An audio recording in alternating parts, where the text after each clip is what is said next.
see that we have large afternoon to finish with a lot of intervention. I will start right now. I will not wait for the people who are not here. So please, we will start the institutional movie and we'll continue. Technicians, please.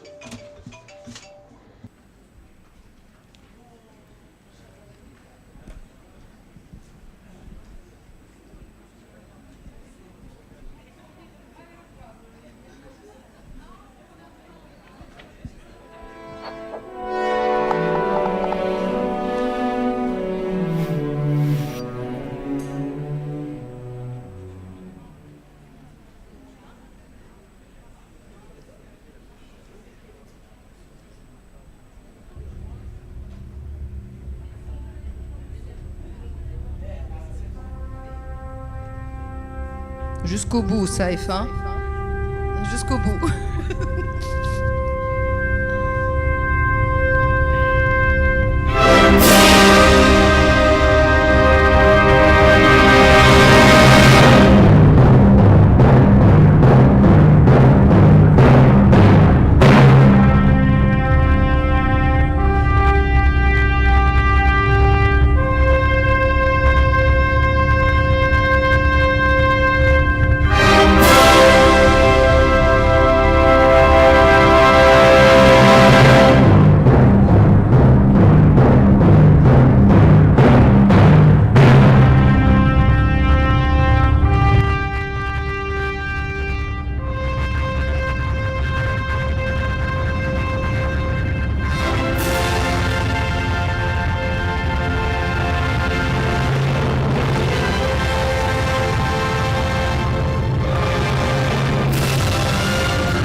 Le film. The Mediterranean, our great blue, a mythical sea connecting 3 continents, home to civilizations, cultures, and unique marine life. But today, this treasure is in danger. Each year, nearly 229,000 tons of plastic are dumped into its waters, turning this cradle of life into a threatened sea. The Mediterranean borders more than 20 countries and thousands of islands. It is more than just a sea. It is a vital artery for global trade. Nearly 1/4 of all international maritime traffic passes through it. Ports such as Marseille, Barcelona, Genoa, and Tangier are among the busiest in the Mediterranean. They embody economic vitality, but also the growing pressure on marine ecosystems. The Mediterranean is a living sanctuary. It shelters endemic species and marine protected areas. But climate change encourages the arrival of invasive, sometimes dangerous species, such as the lionfish or certain tropical fish. Posidonia, an endemic seagrass, is the green lung of the Mediterranean. It oxygenates the water and protects coastlines, but it is shrinking, threatened by warming, pollution, and heavy boat anchoring. Beneath its waters, the Mediterranean holds a vast network of submarine cables connecting the digital world. It is also at the heart of major energy projects, such as ELMED, linking Tunisia and Italy. In the face of these challenges, the Mediterranean is not alone. Associations, foundations, and institutes take action every day. The Prince Albert II of Monaco Foundation, the Barcelona Convention, the MedPan Network of Marine Protected Areas, European Commission, French Institute for Research and Development, the Paul Ricard Oceanographic Institute, the Blue Mission Med Initiative, the Plan Blue Program, Institut Jacques Delors, IFREMER, INSTM, APAL, WWF, and governmental institutions, and countless of local NGOs. Our great blue needs us, so it can keep beating to the rhythm of life, not the silence of destruction. Together, let us make the Mediterranean a sea of connection, hope, peace, and future.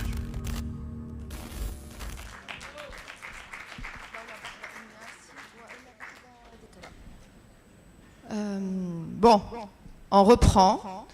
We will get back. Now we'll start with the panels of this morning that couldn't take place, and we will be short and concise in actions and solutions. I'm calling to the floor now Ignace and Matteo Rodriguez from Windways, Roger Med Plus, Smilo, Remedies, No More Plastic. Ignace, so Dhikra Gharbi, so Rose Medellini, so head of APO, who will speak about a concrete case. So Andro Badika, so who's the head of the project Smilo. So whether Maintenant je sanctionne. Stefania, notre chère Stefania Campogianni, Regional Project Manager on Plastic Pollution, WWF, Mediterranean Marine Initiatives, and I'm calling so to Sohail Belgrad to conclude this panel. So, independent consultant for Smile. I will start by Ignacy. So it's your panel, and please, so 3 minutes per person, 3 minutes, and I'm here. And I'll be here, okay? 3 minutes for each participant.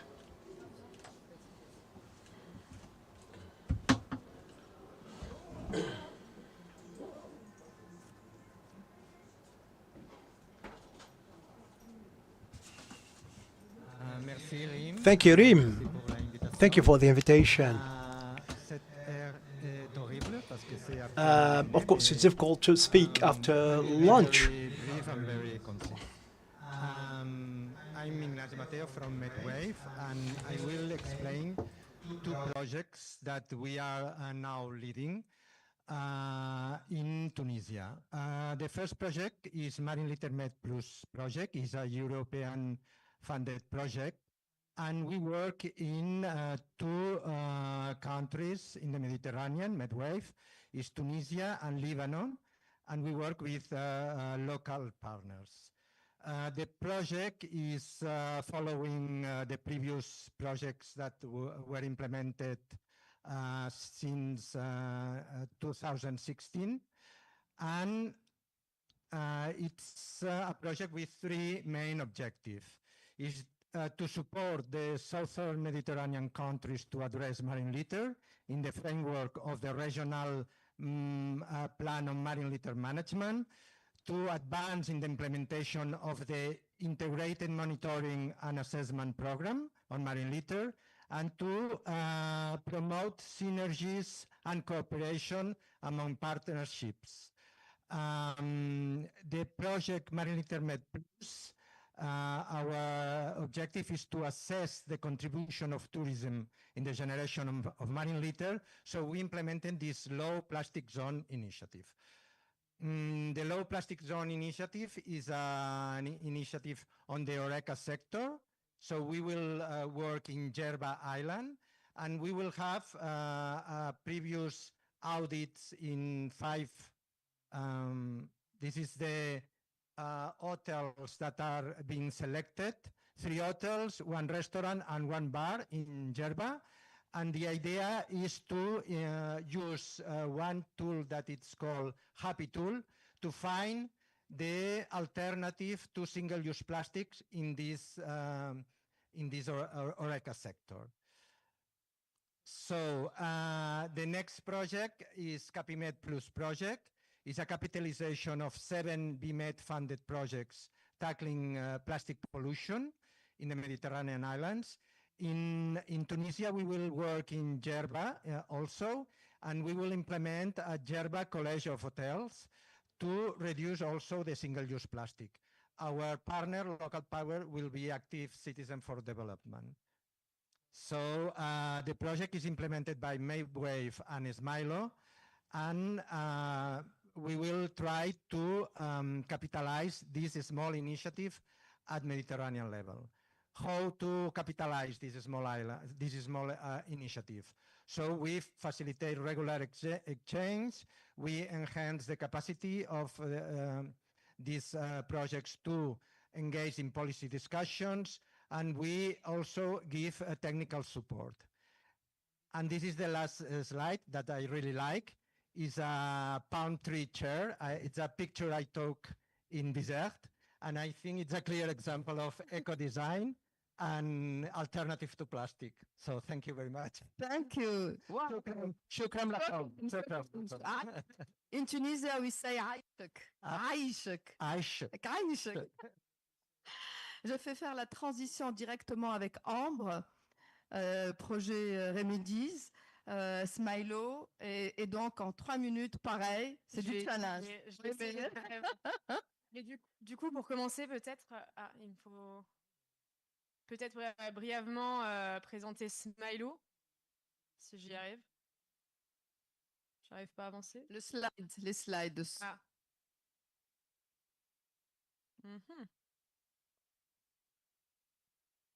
La régie, s'il vous plaît, le temps nous est compté. Sinon, pour commencer, donc Smilo, on accompagne les petites îles dans leur durabilité, dans la gestion durable de leurs ressources. Donc l'idée, c'est de les accompagner sur les thématiques de l'eau, des déchets, de l'énergie, de la biodiversité et des paysages.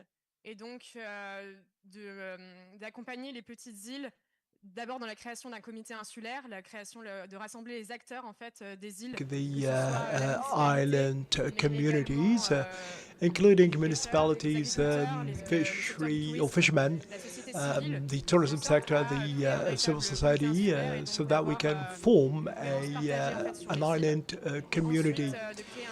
And then to create a diagnosis of the territory and a strategic plan to set the objectives for 5 years. And to obtain the sustainable Smilo Island label. The second thing is to present remedies, which is fighting plastic pollution in the Mediterranean. We strive to develop solutions with the Horizon program. The first level in this program is follow-up.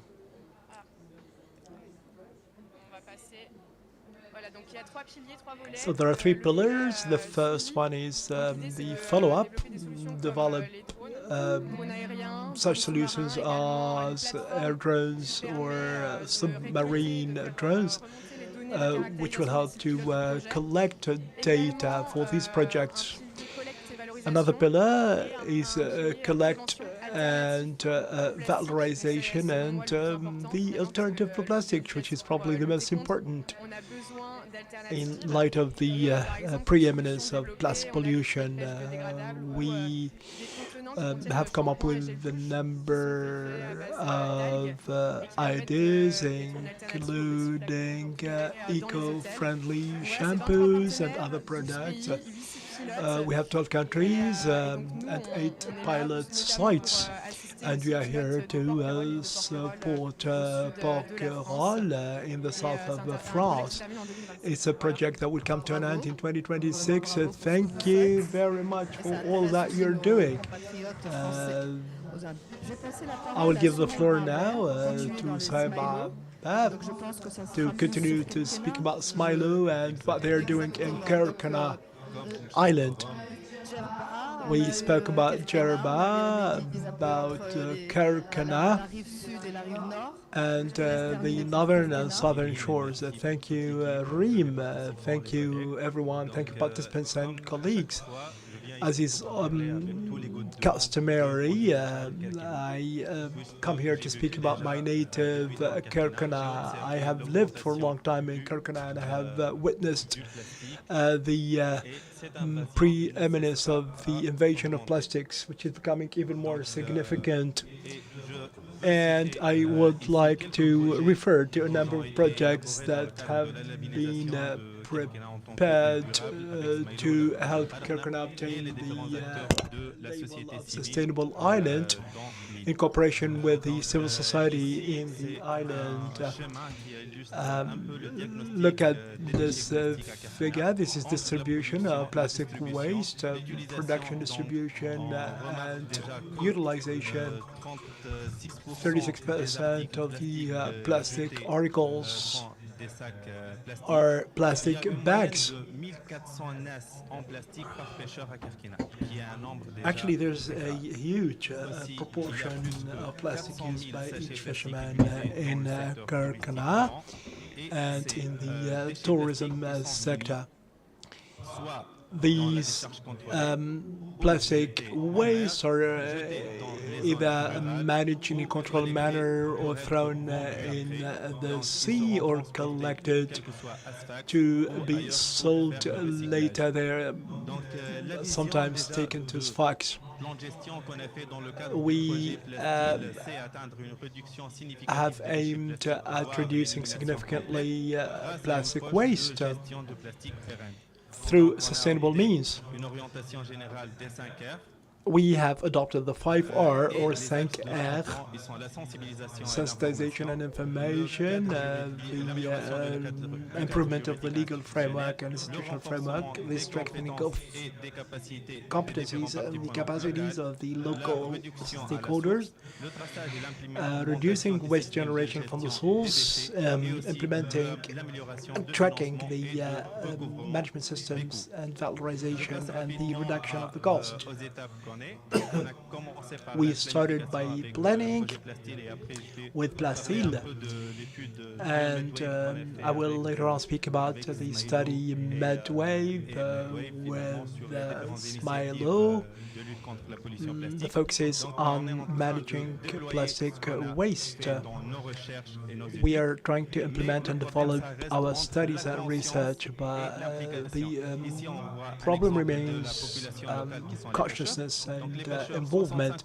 65% of the fishermen are aware, but only 24% are involved in the management of the waste. Among visitors, 92% are well aware of the risks, and 68% only are involved.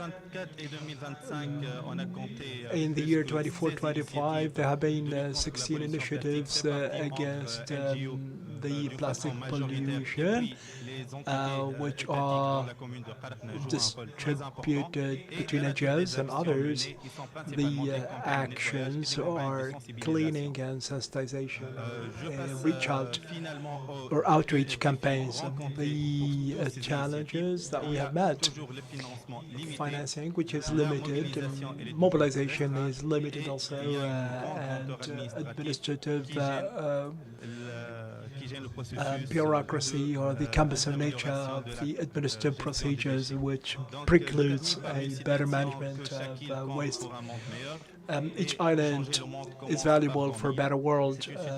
Let's change the world, and let's start with our islands. I got this from ChatGPT yesterday. ChatGPT is becoming indispensable even for the environment. I hand it over to Stefania, the regional project manager on plastic pollution. I will speak in French. I speak on behalf of WWF Mediterranean. I will speak about two projects about the plastic waste generated in the fisheries sector.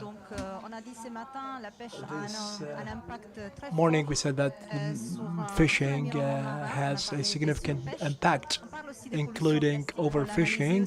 We have spoken about the plastic pollution this morning. So fishing has an impact on plastic pollution, and we work with the fishermen, the scientists. in the framework of this project that is called Pas besoin de ça. Non, il n'y a pas de slide. Ils arrivent.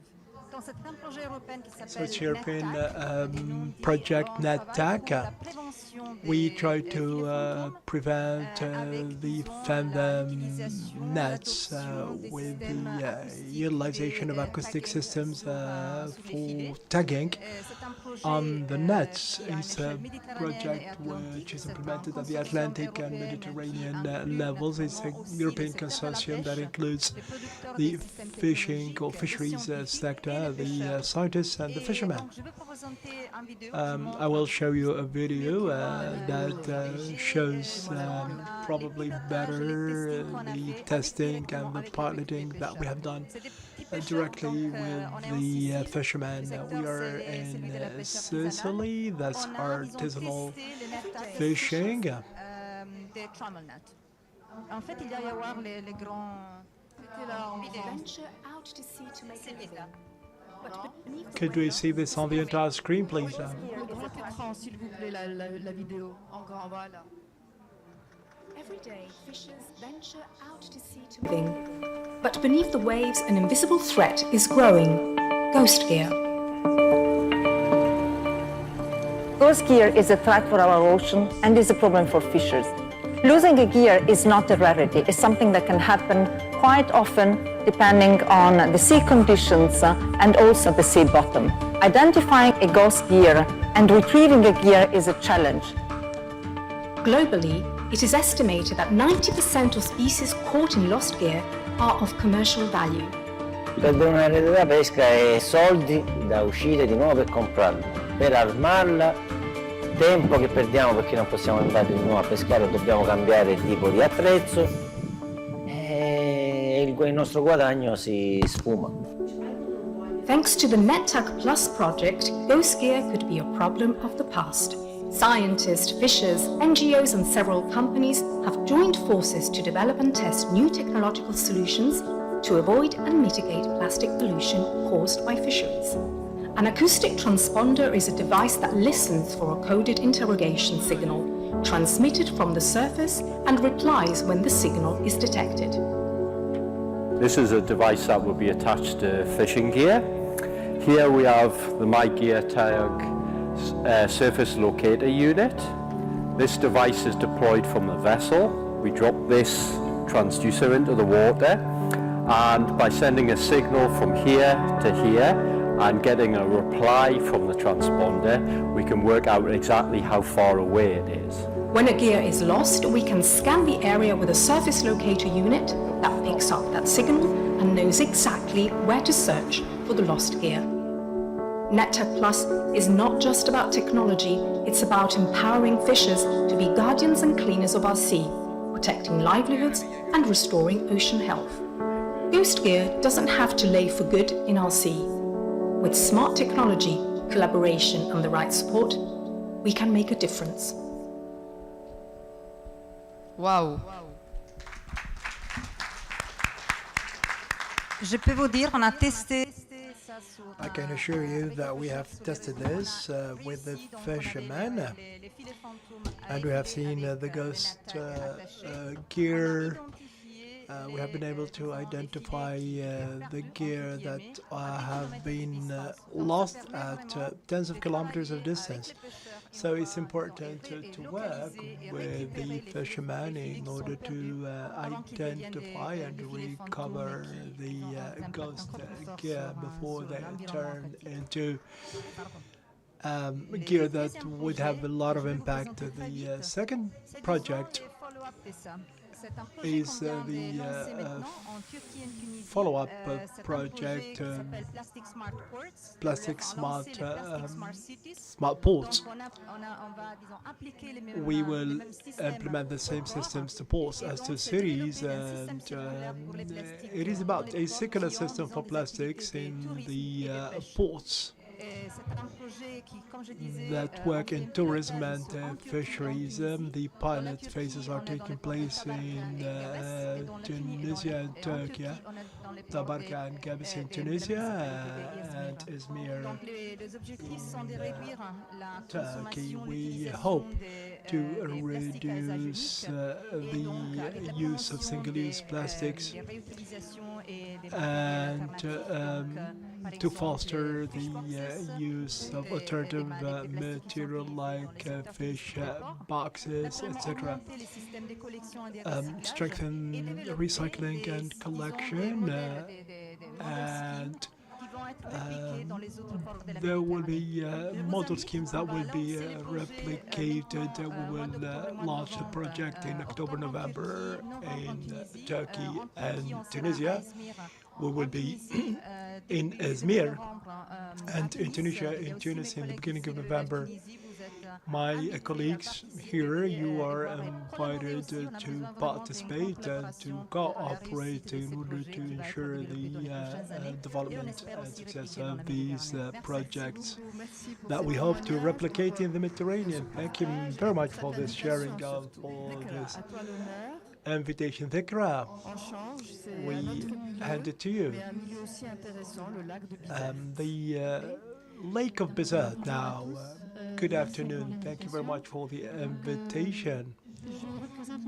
I represent the Ministry of the Environment, which coordinates an ambitious project, the goal of which is to improve the environmental situation in the Bizerte Laguna, which communicates with the Mediterranean Sea and which witnesses the same challenges as the Mediterranean Sea, the pressures on the milieu, which only communicates partly with the sea. There's a lot of pressure, there's a lot of fragility, and our challenge is to reduce as much as possible the sources of pressure, pollution, whether from the industry or from used waters, improve the sanitation systems, improve the systems for the management of waste, and improve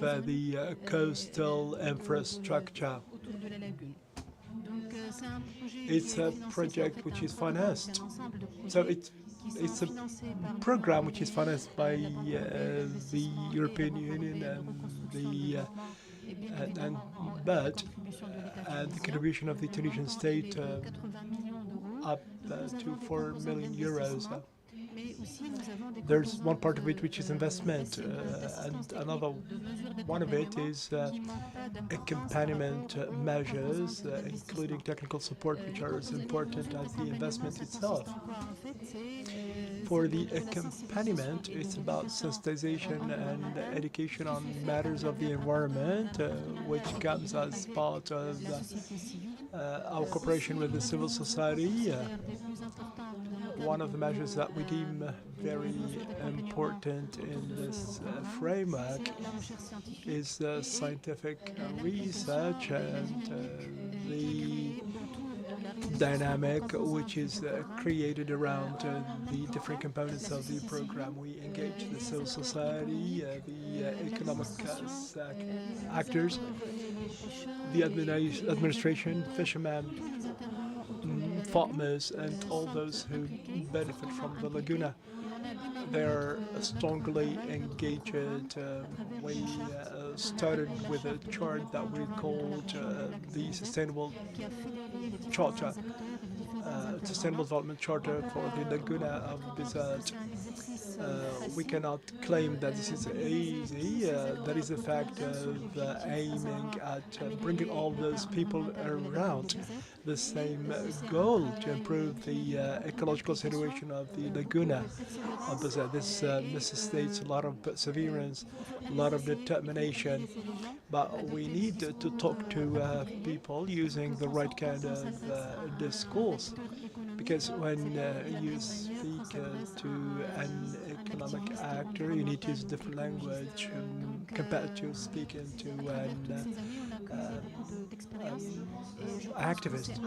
So This is a project that will generate a lot of lessons, and the ultimate goal is to replicate the action in another part of the country, because the challenges are similar, and the action can be replicated elsewhere, particularly in the region of the Gulf of Gabas. Thank you, Vikra. Thank you very much for all the initiatives that you have presented, and I hope that this is going to serve as a model for other projects here, and we hope that this is going to be replicated in the Mediterranean. What we could do on a small level could be rolled out on a larger scale. Thank you very much.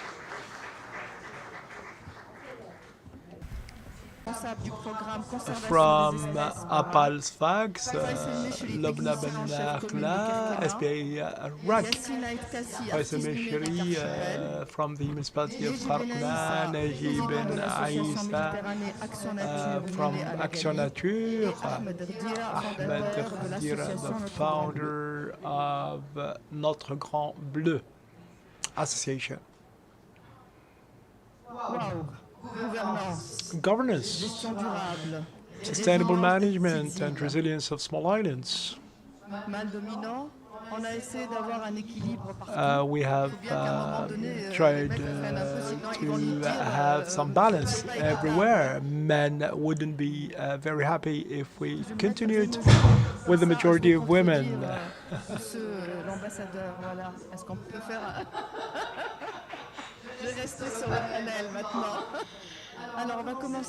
We'll start with Morsi. The management by APAL with respect to governance and resilience.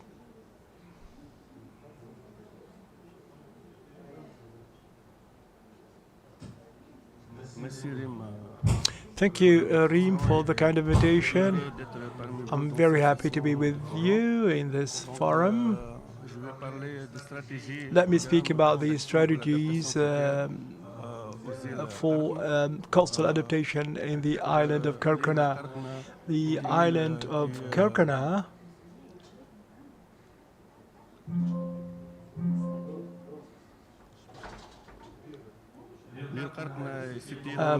Kerkena is in the Gabas Gulf, and it is highly interesting geographically and biologically. The archipelago is about 20 kilometers off the coast of Sfax. Its surface area is 150 square kilometers, and the inhabitants are 14,500. But in summer time, this goes up to 150,000 or 200,000. This fragile ecosystem is subject to different threats. And given the complexity of this territory, as I said, the Kerkena archipelago has a very interesting natural environment. We have carried out a lot of studies, including the inventory of the fauna and flora in the small islands in the north of Kerkena. We have also conducted study on fisheries from a socioeconomic perspective. We have worked on the protection of the coastal areas. We have used mathematical algorithms to identify the degree of threats that we are subject to. 30 to 40% of the island probably will be covered by water 70% of it by 2100. The areas of Cretan and Taya are sites that are actually that should be protected against marine erosion. For me, the experience was excellent because it involved the local population. You can see the pictures from before the works, and then we have tried to work on landscapes, and we have worked on the management of rainwater. This is the institutional model for governance with the participation of the communities. We have created local committees. There's the Central Committee for the Sustainability of the Works.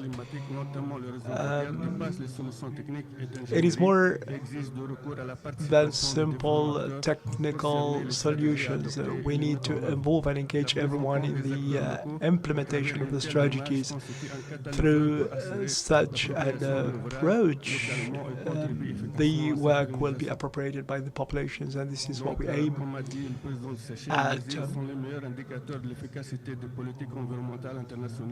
Islands are the best indicators of the effectiveness of the environmental policies at the international level.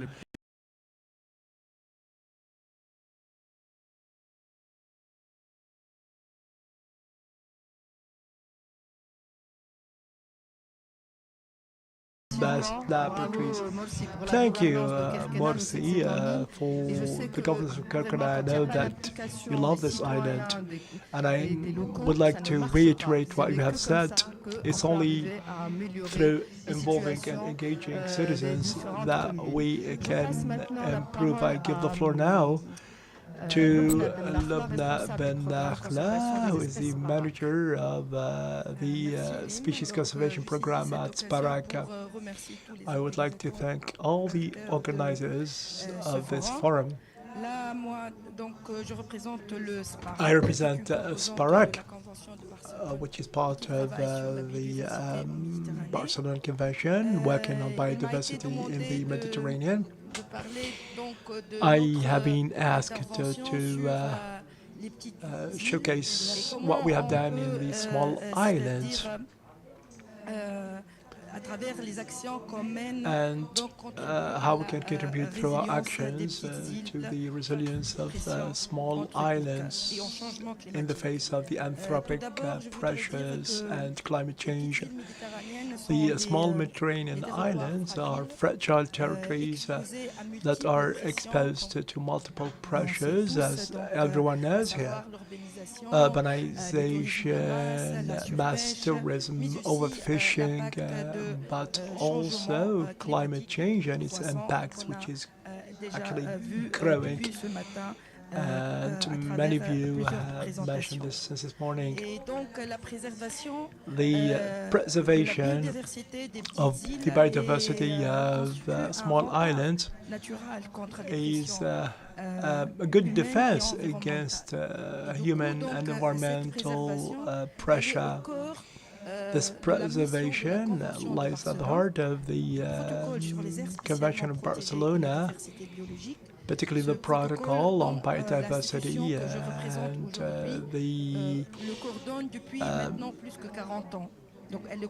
actually, we have been coordinating this for over 40 years with the European Union and the contracting parties. We work on the conservation.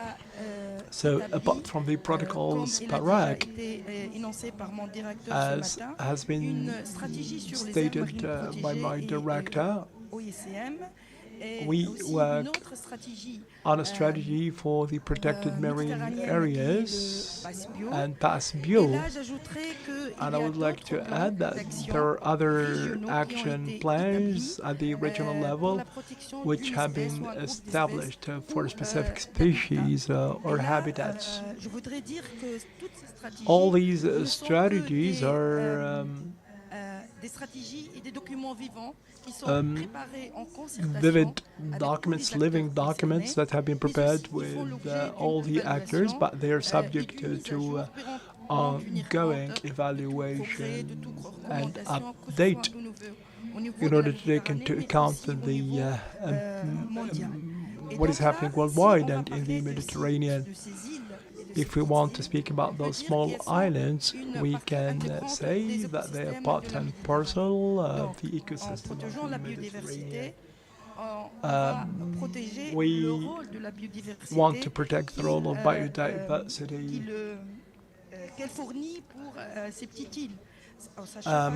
Which is important for these small islands. Artisanal fishing is very important in these small islands, and they represent an essential resource for the population.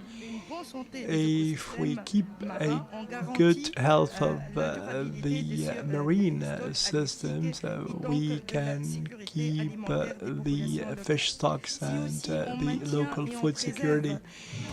If we preserve our biological richness, particularly in the sea,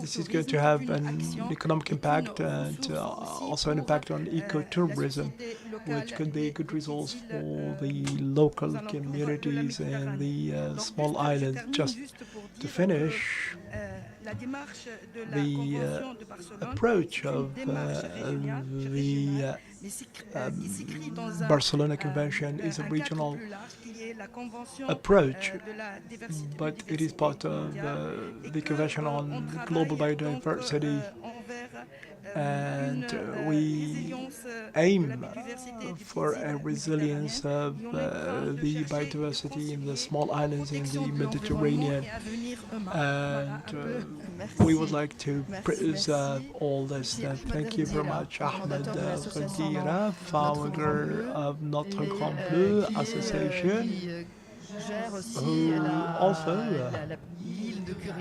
manages the island of Curiat, governance, resilience, and projects for preservation. What are the major actions? What are the concrete actions that you have undertaken? I would like to thank you, first of all, for I would like to also thank all our partners. I would like to thank the bravery and commitment of two Tunisian associations who have been successful in organizing two high-level events, La Saison Bleue et Notre Grand Bleu. Thank you.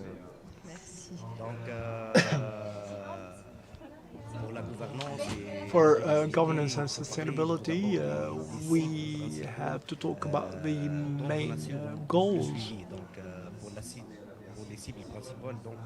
For the main targets, we have the marine turtle, or Caretta caretta.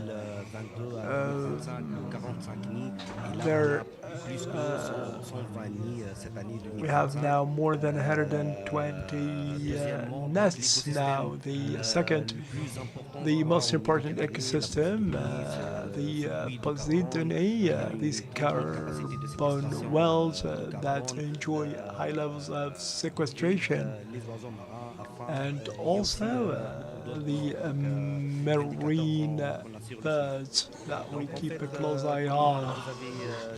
As you have said, this is a common work between La Pale and Notre Grand Bleu. We have staff from the two entities who manage this site. I know that Reem, you love figures in terms of gender. In purple, you can see all the participants. You can see the presence of women and the gender approach that we are adopting. That's part of our indicators indeed, and women are more present than men. For the projects, you can see that the association ensures many projects at different levels of education, the master's degree, etc. For education and outreach, the association is using different procedures on the islands, but also inland. And this is for educational purposes or for outreach, because we would like to probably control the flow of visitors of this site.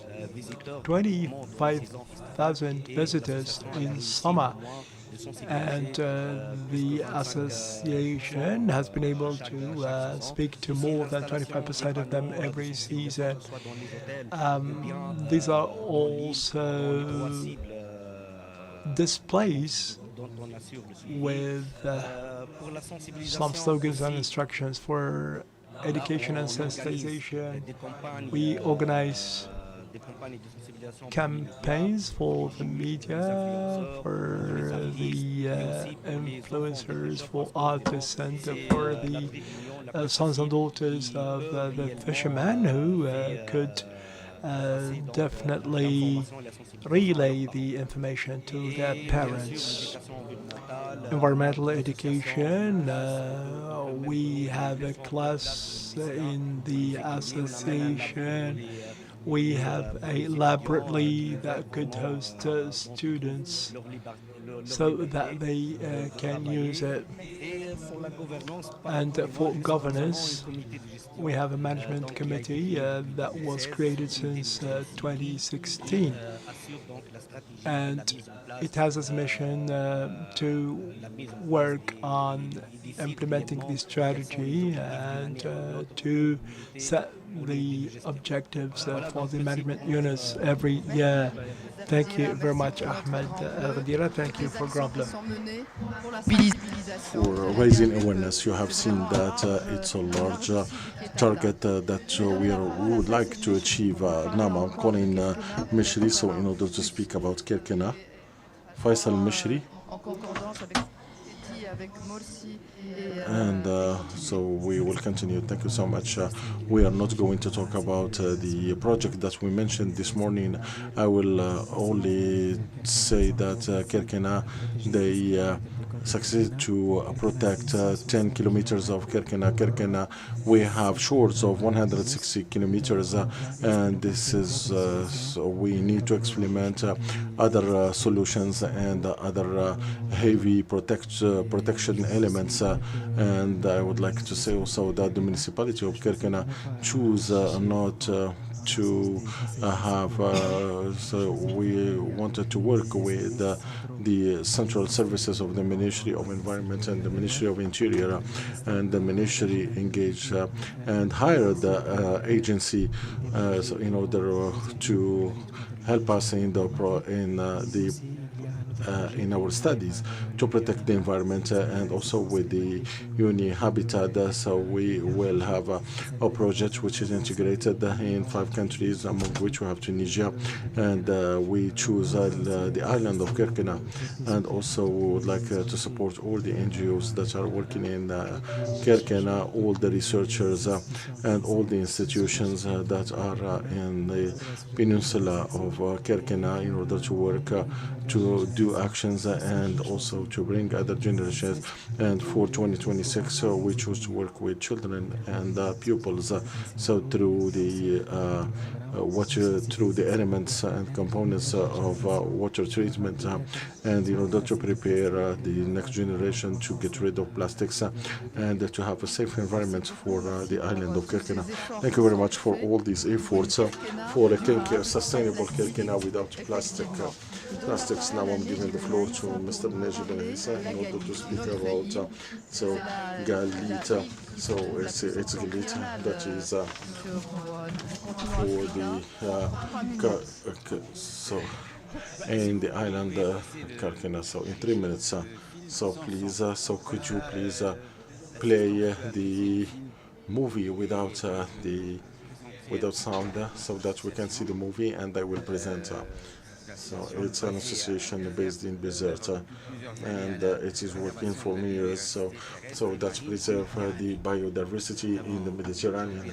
So we have the responsibility and the privilege to co-manage the archipel of Galip in partnership with the agency, with the APAL. So please, it is the movie. No, so I think you're talking about action, and see, it's not the good video, so it's not the mission made, so it's not the video. So could you please play the video? It's an opportunity to present Moaz, the coordinated of our projects. And this is the archipel of Galita is located in 90 kilometers of the northwest of Bizerte. It's by exceptional biodiversity, and also it has fragility in ecology that needs to have actions, and we need to work on it. So it's a protected island, and our main actions in Galit. So for the protected areas, it's so we have the focus of Linear. We are following this migraine birds and to protect it. So this is the video with many pictures and images that are very interesting, and you can continue listening to me. There is also so we have also the marine birds, and they nest in the in the groups of Galita, and would like to anticipate the threats and the predation, and also human danger and threats. Also, we had so the corals for the follow-up, the marine follow-up of the species that are threatened by extinction in Tunisia. So this was the first time in Tunisia that we observed the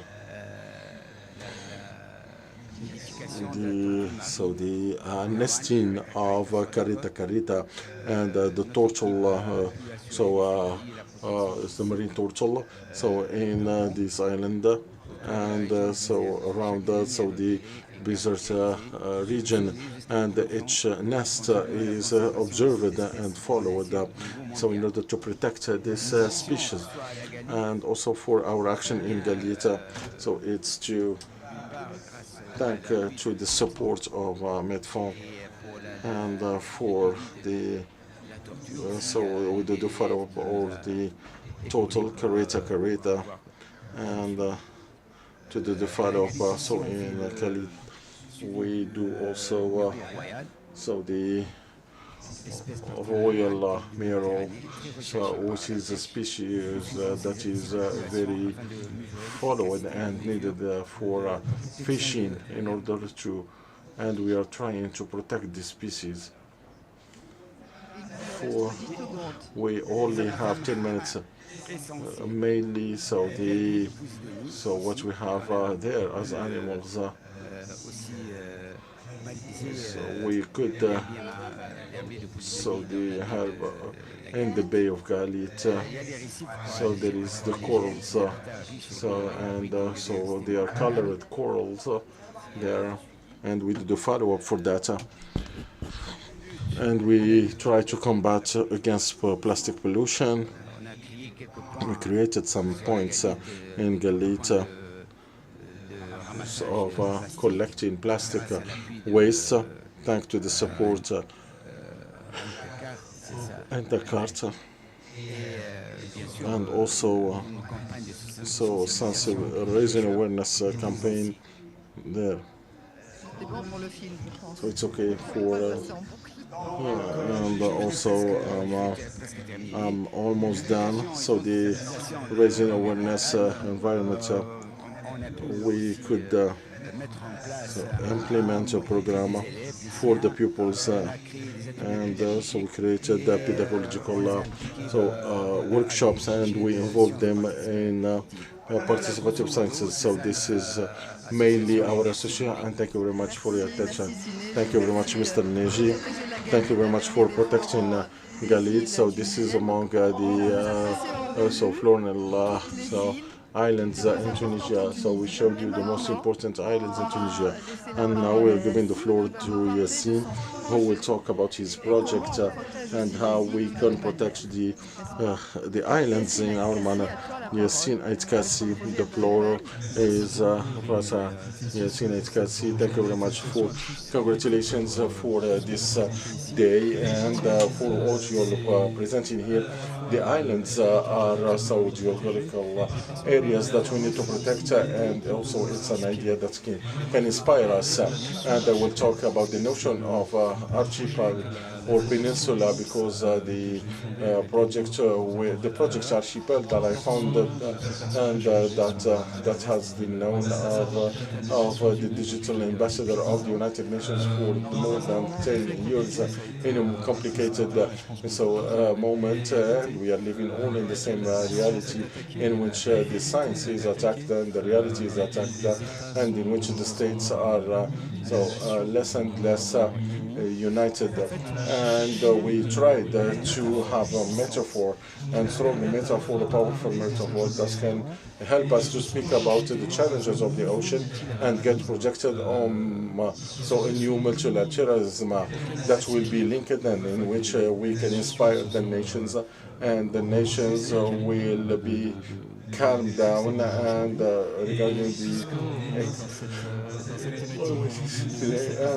during the thematic that we have today, so needs to be Bizerte. So I would like to play the movie of your archipel that was created with the AFD, so the French Agency for Development, and that's created with the Nice, and we will bring to the USN next month, and we do the junction between Nice, Bizerte and Abu Dhabi, and we will talk about the expositions, which is an experience and in which we have of all the challenges of the ocean, and in many emerging deals, and we'll talk about the biodiversity and about the sustainable tourism. And this metaphor is strong. We have a street art that was created during the Enoch, and it will last for the 10 upcoming years, and it will be symbolic, and to have this idea of archipel. So this notion is how we create the linkage, this umbrella of the archipel through. So we are all the islands of the archipel, and at the same time how we can use the fiction in order to speak about the realities. We talk about 14 NGOs, and among which we have some that are with us, like Smilo and others, and to use the capacity and the imagine meaning of so this notion that is speaking to everyone, because everyone had the experience of an island and everyone knows what is representing, and if we can figurate so this form as a form of governance.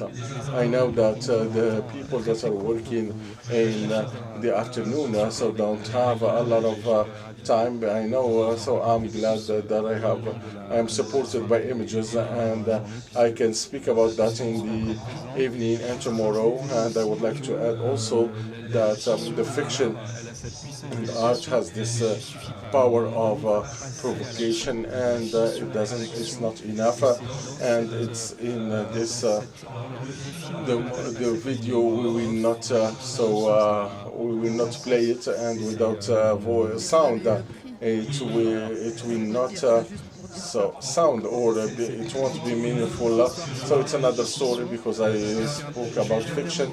I will stop and so adding to Talia, we will talk about the innovating tool that we created in our association, and to be active on the actions of the ecosystem. And also for the fiction, we were seeing the first images of the short that was created thanks to the AI, and which is narrating the idea of the anti-gravity, and how we can just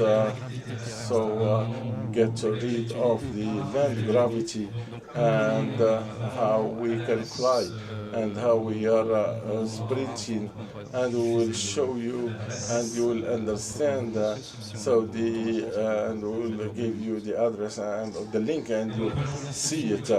So we can launch the movie, and I will not speak, and afterwards I will tell you 2 words about it.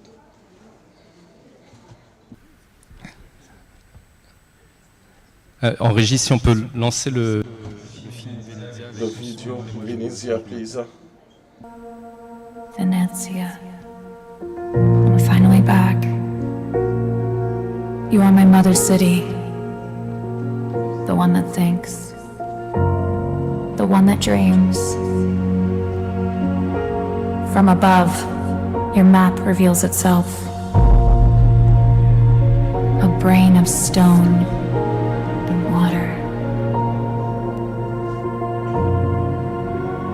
Your canals are memories. Your bridges are sparks. Your reflections, fragments of thought. I used to believe you were only a city, but you are also a mind. A memory carved in water. A dream that never sleeps.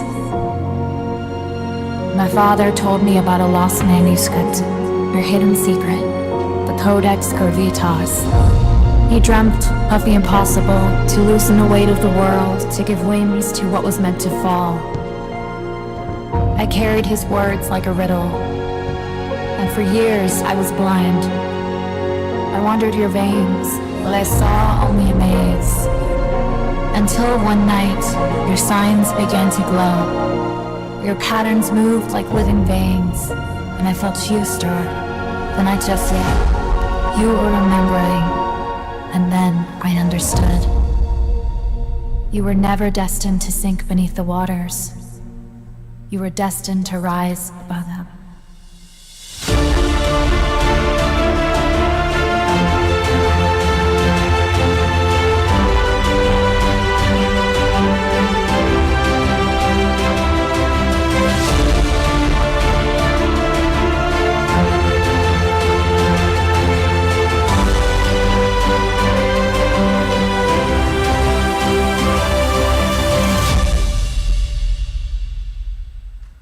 Bravo. Congratulations. Thank you so much. Just to remind you of this region of the 19th century, it was the ages of the empires, so the 19th, so it was, and the 20th, and it was the community and territories. And we have also the imagination. So just a big applause for this panel. Thank you so much.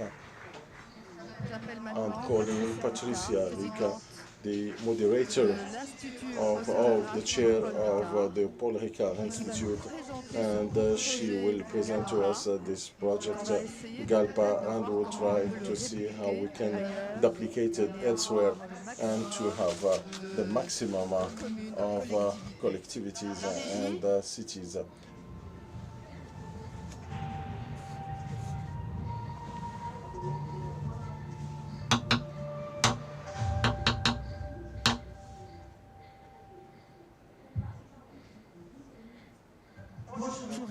Good afternoon to everyone. So Rima, I would like to tell you an anecdote.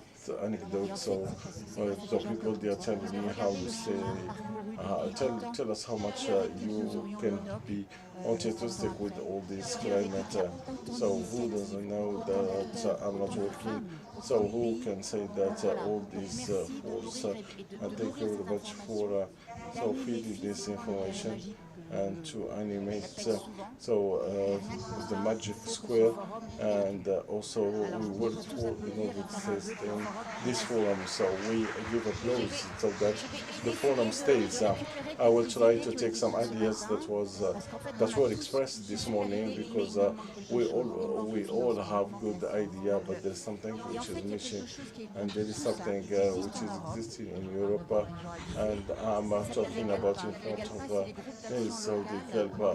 So it's the local, the FIOPA, it's the one which is managing the marine affairs in the European Union, and sometimes they have seen that there was a budget that was not consumed, and as you imagine the work that you need to do in order to flesh a topic, and so you need to have the Europe NGOs and also to collect so that we need to consolidate this budget. So we had this initiative. I think that was I thought that it was French, but I gave up. And it's simply, so the funding comes from Europe, which is subscribed in an international framework, and it is going to the and then it goes to the regions, and then it is given to the regions of the coast and also the lands. And today with transparent information, because we have territories, because we have VAR and Alpes-Maritimes, and we have 2.5 million inhabitants, and we have 45 minutes, 63% private, so 3% are private, and thanks to this net, and we are doing projects, and we are assisting them to see if they are well done and well structured, and maybe we are bringing some support, because so today, so in order to tender for European panel, so you need to have some time, and because if you do it, and now we reflect on the things, so we need to have things being done, and we put all these skills together, we find ourselves launching projects, and we know that most of the topics are the same thematic, and it's useless to reinvent the wheel, and all these actions, thanks to the organization which is coming from Europe and going up, and it is following action files. So now the GALPA, so it's only for the European Union, but so it will start interesting for Tunisia and the south coast, if they have the notion of the the experts. So for the blue crab, so you are the ones who nourished this one before us, and so because the galpa, so it has the economy integration, and in this case you have a continuity of expertise that can allow you to join a galpa, European galpa. I think that it is high time to explore, so whether at down or in other, and to see this Mediterranean as a continuity of potential and skills, and to have to do the best, so not to say that you're doing so great in your job, and that's why we need to have this whole of competences, and you so a big thank so vive le Galpa, and we hope to have a Mediterranean Galpa for a country that has Mediterranean. Thank you, bravo. Well, waiting for Galpa for the Tunisians too. The panel on regenerative blue economy, but before that we have a video that we would like to share with you.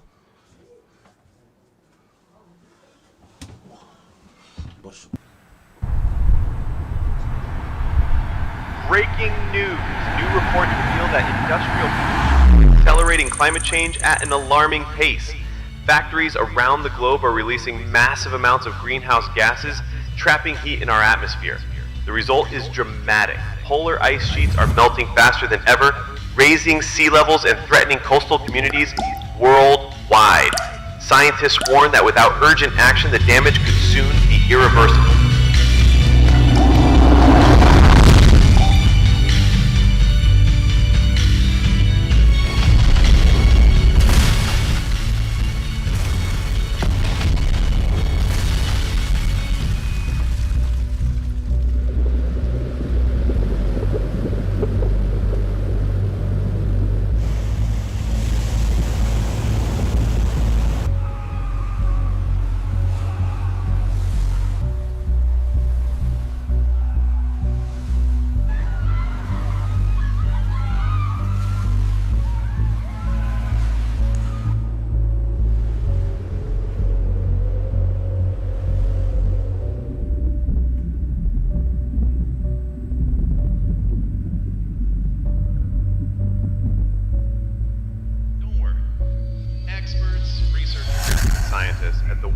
Forum and Bizerte assure us that there is still time to act if we become aware and stop pollution now. The message is clear. Climate change is accelerating, but our actions today can slow it down. Together, we can protect our oceans, preserve the ice, and secure a safer future for generations to come. C'est un vrai cauchemar si on fait rien. It's a real nightmare if we don't act. And it is now time to act. I would like to call upon the participants in the panel for Sustainable Blue Economy, the president of Beit al-Hikmah, Awad Abied from Medfund, who's technical assistant in North Africa. Adlin Pian, co-founder of Elix Foundation, Salwa Sadaq, who is the president of INSTM. Là, maintenant, on a un panel que des femmes. Now it's only women.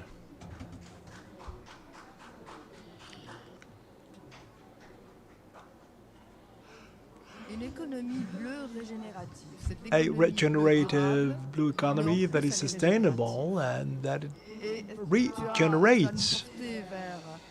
So you're going to take us to a pact towards a sustainable blue Africa, including in the Mediterranean. Microphone, please.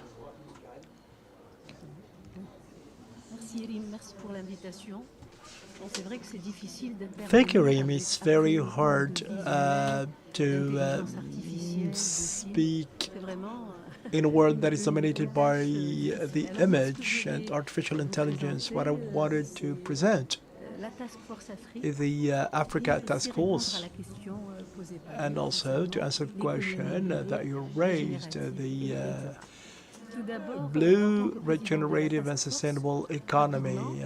As the president of the task force, I would like to say that we are 23 experts from 16 African countries. For the second mandate, we have another Tunisian, Najima Suisi. We work together to implement the roadmap for Africa.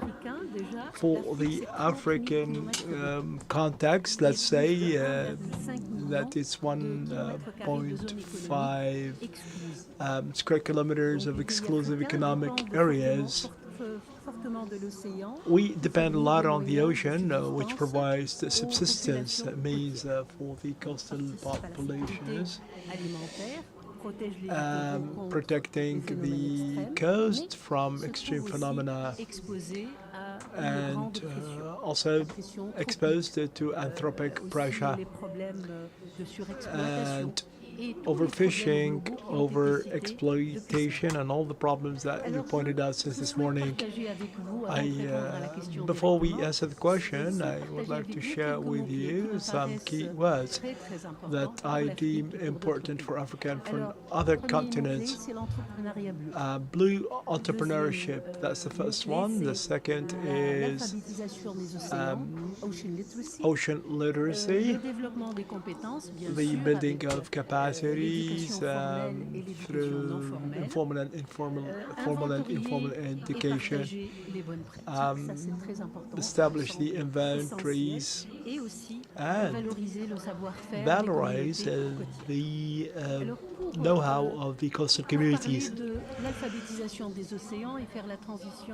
For ocean literacy and to establish a bridge between what we do at Beit al-Hikmah, the Science Academy, we have developed the concept of the Academy Museums in order to be able to offer the public a glimpse into science, including maritime and sea sciences. That could be done through physical museums and online museums using the new technologies in accordance with some criteria. This is the role that will be played by the Beit al-Hikmah in order to connect the public with the sea. Those who do not live on the coast, of course, have the right to discover that richness and biodiversity of the coast line, but also the challenges and the anthropic pressures. How can science and technology contribute to a regenerative blue economy in Africa? Science brings knowledge and technology provides the tools together. Both allow us to move from simple exploitation of the maritime areas to a regenerative, restorative economy that will establish with blue entrepreneurship and to strengthen Africa's resilience in the face of climate challenges. One of the roles of science and technology is to better observe and understand the ocean, make the fisheries and aquaculture sustainable through new techniques and technologies and ecological biotechnology. For example, the offshore farming of fish and all the waste that is generated that we need to manage, but we need to move to a better and more sustainable fish farming that should be in line with the needs of the Africans. We need to valorize and to restore the mangrove, the maritime milieu, and it's something that is very current. Engage the communities through the sharing and technology. The Blue Partnership, we have worked on a new concept.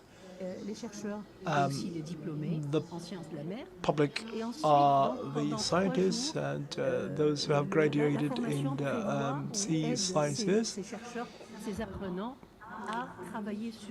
Researchers will help those students develop their technical and soft skills to turn ideas into business. And this is a concept that we have developed and that has proven successful for Tunisians, but also for other learners. Thank you. Thank you very much, Amal, for all these explanations. Awatif Abdiad, you're a North African technical assistant working for MedFund. What is the role of MedFund and similar funds in the blue regenerative economy in Africa? Thank you very much for the organizers.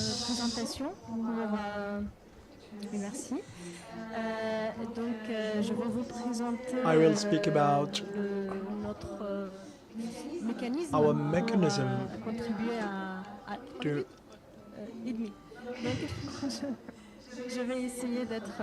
I would try to be as brief as possible.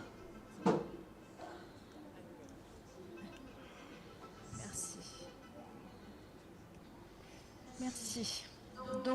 Thank you. Let me introduce MedFund. I think that by now most of you know this program, which is a funding mechanism to support protected marine areas in the Mediterranean basis. I'm not going to speak about the challenges in the Mediterranean. The Mediterranean is a hotspot of biodiversity. Plant Blue this morning has pointed out the various risks and threats to the Mediterranean. The Mediterranean is a hotspot of biodiversity. There are plenty of ancient civilizations, and every country has its own relationship with the sea. The marine protected areas are entities which should offer opportunities for biodiversity and for economy related to tourism and fishing. For the Mediterranean, we have 8% of marine protected areas, which are mostly on paper without true mechanisms for protection in the field. MedFund is a fiduciary fund which was created in 2015 with 3 founding countries, Tunisia, Monaco and France. And it's a unique fund which offers operational costs to help with the management or co-management of the marine protected areas. It's a fund, the governance of which is ensured by regional entities and governments. It is managed by a board headed by Ms. Barrault, who is the Minister of Foreign Affairs of Monaco, which has taken over from Tunisia, represented by Habib Abid and Lamia Sheikhawi. Our mission is to preserve the marine protected areas. We have a diagnosis, and our mission is to engage the various countries. Today, we built the Mediterranean of tomorrow, and it's up to us to get the best Mediterranean possible. The Med Fund is now operating in 9 countries in the MENA region and the Balkans. In 2025, we will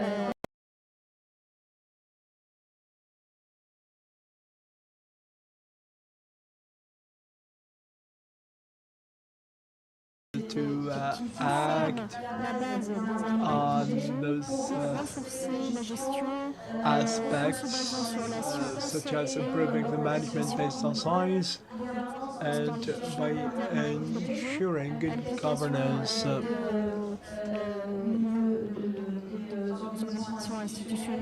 With the participation of institutions, with non-state actors and various stakeholders in order to ensure that those areas work. Some figures from our action so far. We have financed 21 MPAs with co-management between governments and NGOs, and I would like to insist on the role of the civil society and the preservation of those MPAs.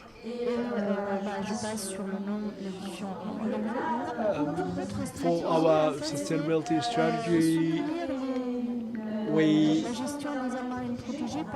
support for 15 years the management of MPAs over 3 phases. The initiation phase to structure the team, set up co-management and scientific monitoring, acquire small-scale equipment. The second phase is a 5-year consolidation phase, focusing on priority costs, support for the diversification of revenue sources, and the third one is an autonomy phase, providing long-term support for management efficiency. So it's a long-term vision, our ambition. By 2030, we hope to be able to support 40 MPAs in the countries. I would like to thank our funding institutions who trust the action that we lead. Thank you very much for your support. Thank you. I give the floor to Salwa Sadaq. Qui soutient la recherche, l'innovation dans le domaine in the field, on all the fields, how she can also be an engine in the field of regenerating economy. Thank you so much. I would like to thank you for this invitation and congratulations for this day. It's which is very interesting, that gave me the opportunity to meet many people that I used to meet online, that I can see them directly today. Yes, the INSTM is in the center of the blue economy, regenerating the blue economy, because we are an institute of research center, and also we are a central a main actor in the national strategy and national policy, in because we are going, our research results, they are serving in making decision at the national level. The blue economy, we regenerating blue economy it's managed, but it's more than managed. It's also to predict, and in the predictions, we do our labs, scenographic, in the marine environment, and we can so predict the levels of the algae, and also it has a price, and we know that it has economic impact and also we have the INCM. We have 1,400 shores, and we have so 800 so coastals that's in Tabarka and in Georgis, and this is in order to answer and to face local challenges and to tackle local economic and this problematic in the region of Monastir, where the majority of the aquaculture is within the region of Monastir, with the project border project in between Italy and Tunisia. We installed the project of aquaculture, integrated aquaculture, and this is integrating the aquaculture that we spoke about, and to add other organizations and bodies like besides fish, we put algae and also this management of waste, and also we have a production of other biomass that can be also valorized. And here we are in a phase of circular economy, because nothing is lost, everything is being transformed, in the meaning that we earlier worked out the marine biotechnology, which is in the heart of the blue economy, because it can be used in different fields, and to show that it's a field that can be used in the environment, so in medicine and the agri-feed, and the use of this in the biotechnology in produce elements, components like fish, and in the course of project we created a startup, because earlier you were talking about the crab blue.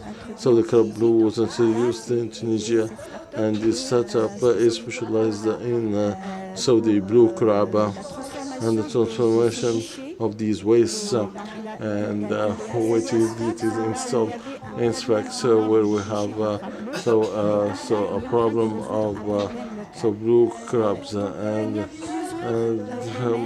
there are many fields in which we can intervene, in the sense of there is an direct application in the blue economy, and here we are working for the security in the sense of in the meaning that we are working of alternative protection. Earlier I was speaking to use some other forms in hotels and products that we can consume, and other than fish, in order to reduce and in order not to use the conventional fish. If I will continue to speak, I will take the floor for years. So I don't know if you stop or not. So you finished. So this is so there are many applications, and our objective is to do the technological transfer, and to have the results so that they can become to have economic impact. Thank you very much, Mrs. Salwa Sadoka. Your neighbor, so Lynn Pilon. So she's co-founder of the foundation Alix.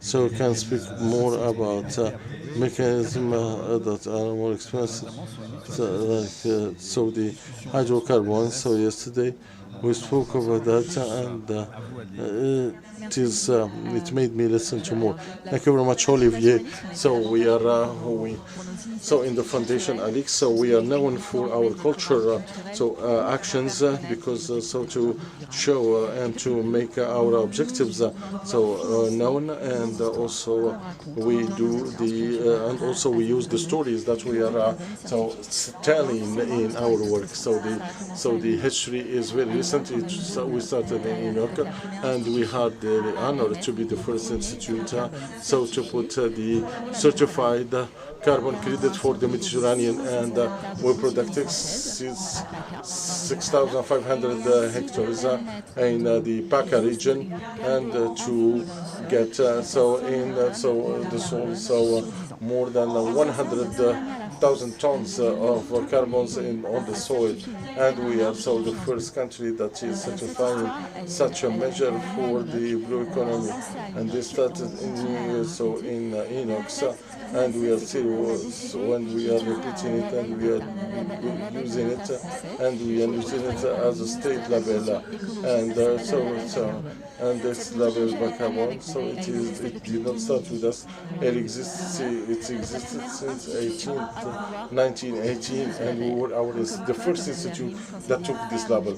And I said to him, when we have women in the top management who have success in where the men couldn't do that, and they would like to do so. And how we will do that? We want to use the sludge, because the sludge is very and it's very expensive, and it's polemic, and also it's not good for the economy, and also for the cultural transformation through the technology. And this is what when we took you also had so for us, we will attack the first business.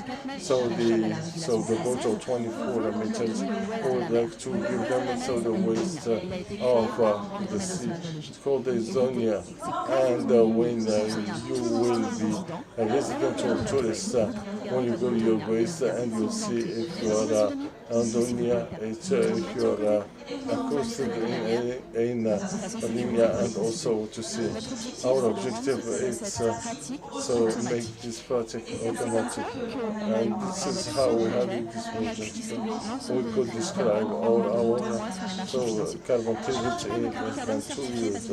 Are we talking about the certified carbon credit? Because they are the most used, and this is impacting our credit, because our vision is going beyond the carbon, so that we do the DNA sampling in order to see how the bio cells are, and also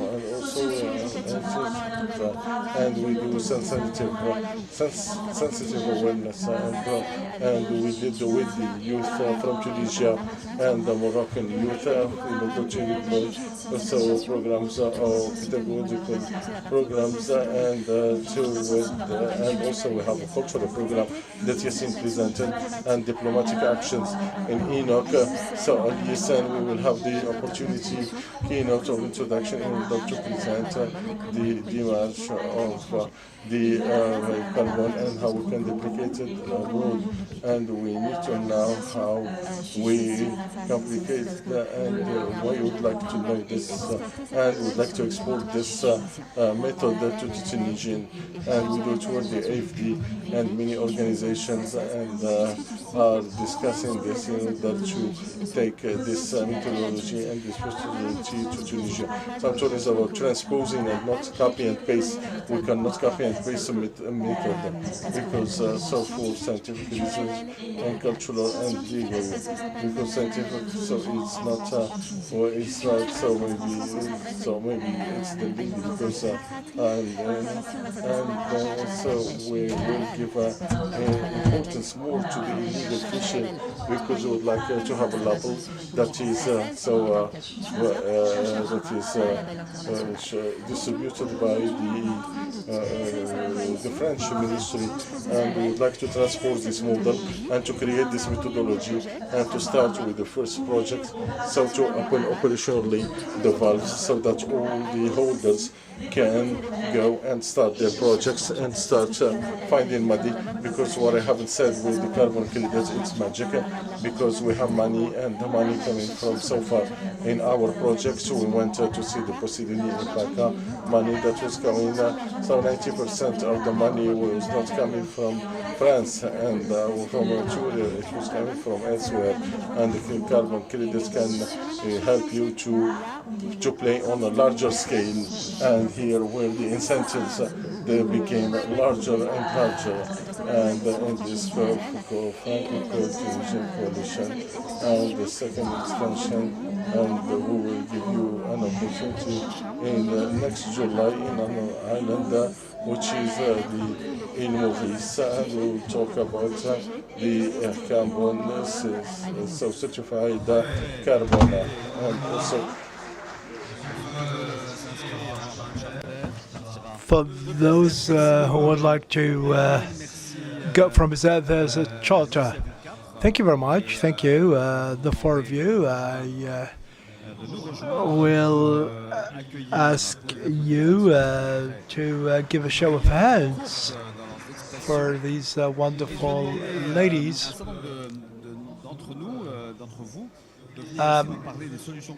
We will speak now about the concrete solutions for regenerative economy, the solutions that could be implemented in a simple way. And what are the solutions to be implemented, giving the names of the speakers: Iman Khanchel, Cyril Gomez, Jamel Parige, Madame Ismail, Bruno Dumonte, Jamila Bessuis. I would like to welcome Her Excellency, the Ambassador of France to Tunis. Ladies and gentlemen, the floor is yours.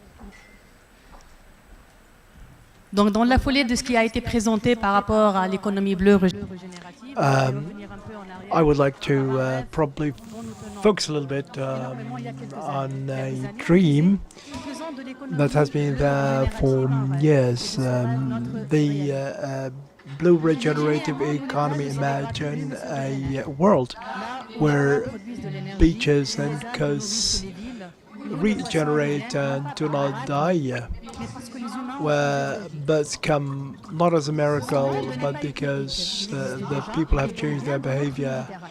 This world exists in our Mediterranean. It's a traditional model that seeks to minimize the threats and damage to the coast. This is not about reducing the impact, but also looking for restoring and heal the marine ecosystem in a concrete way. How does this economy look like? This economy that heals instead of exploiting.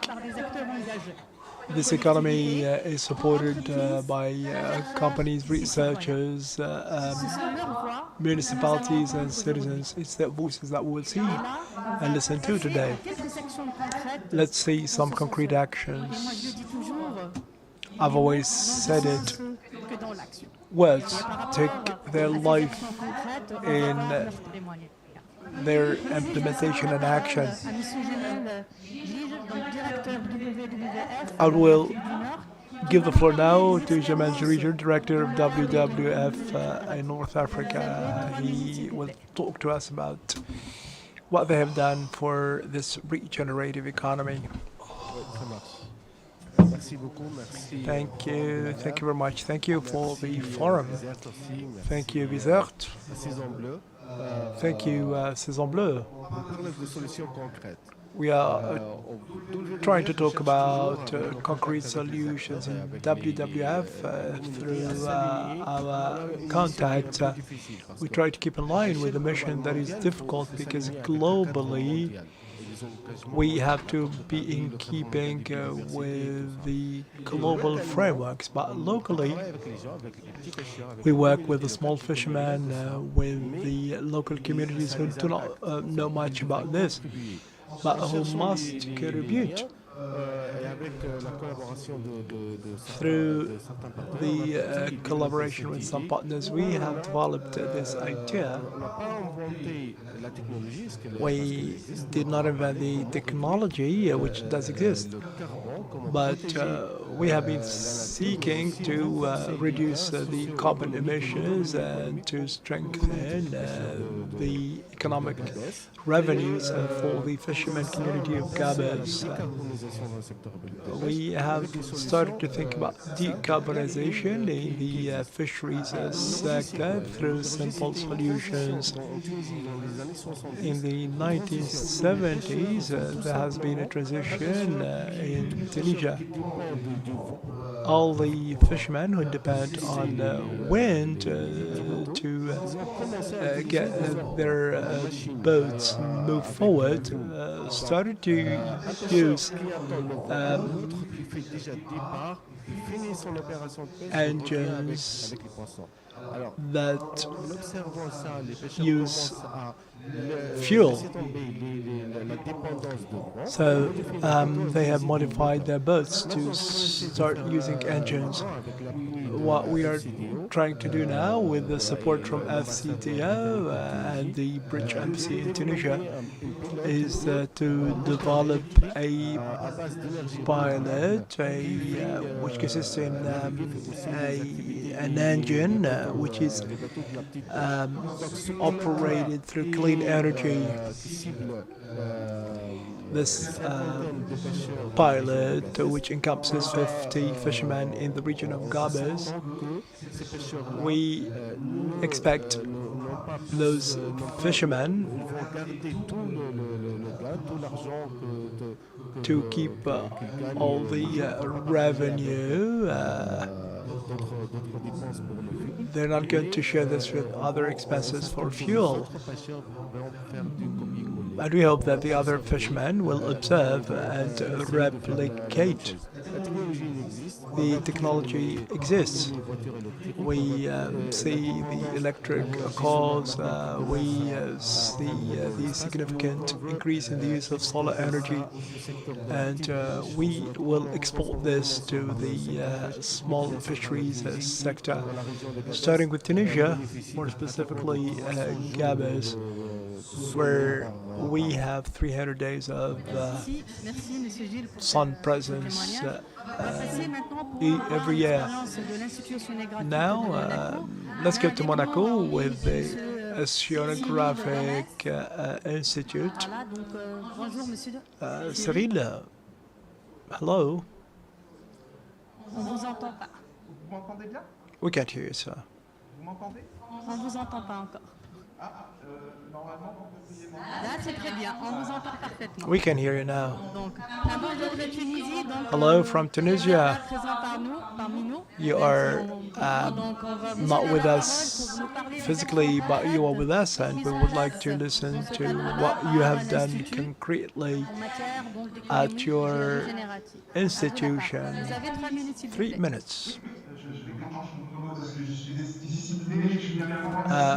I would like to thank you for hosting me online. I have seen a lot of friends since this afternoon. You have talked about reality and dreams, and we have launched an exposition with a vision that might seem utopia, but we would like to mobilize the public and the private sector, as well as the political decision makers, because we would like together to reach our objectives by 2030. When we speak about strategies, Lubna has mentioned Passibio, the AMP and Océan strategy, Compass, etc. And we all are convinced of this. There are plenty of initiatives at the local level, and a true endeavor to mobilize the civil society financially, and through these initiatives. Patricia has said that there's always something missing. In order to make a project successful, our proposal for a contribution is to join hands with you and to tell stories, to make a plea for this mosaic of initiatives which are pertinent, try to develop them, and based on what is concrete, the technologies, the business models that are innovative, and to tell the stories that shows how they could participate in the implementation of these strategies in the Mediterranean. We have adopted the Stockholm Resilience Center methodology, and our goal is to launch, and this is something that we started, a series of surveys in order to collect as much as possible information about this mosaic of disparate initiatives to gauge their interest for development, and to build on that some advocacy with an identification of the priorities in order to create a better future for the Mediterranean. This is what I wanted to share with you. There will be experts, workshops. We would like you to get closer to us so that we can build these stories and that we give value to those initiatives.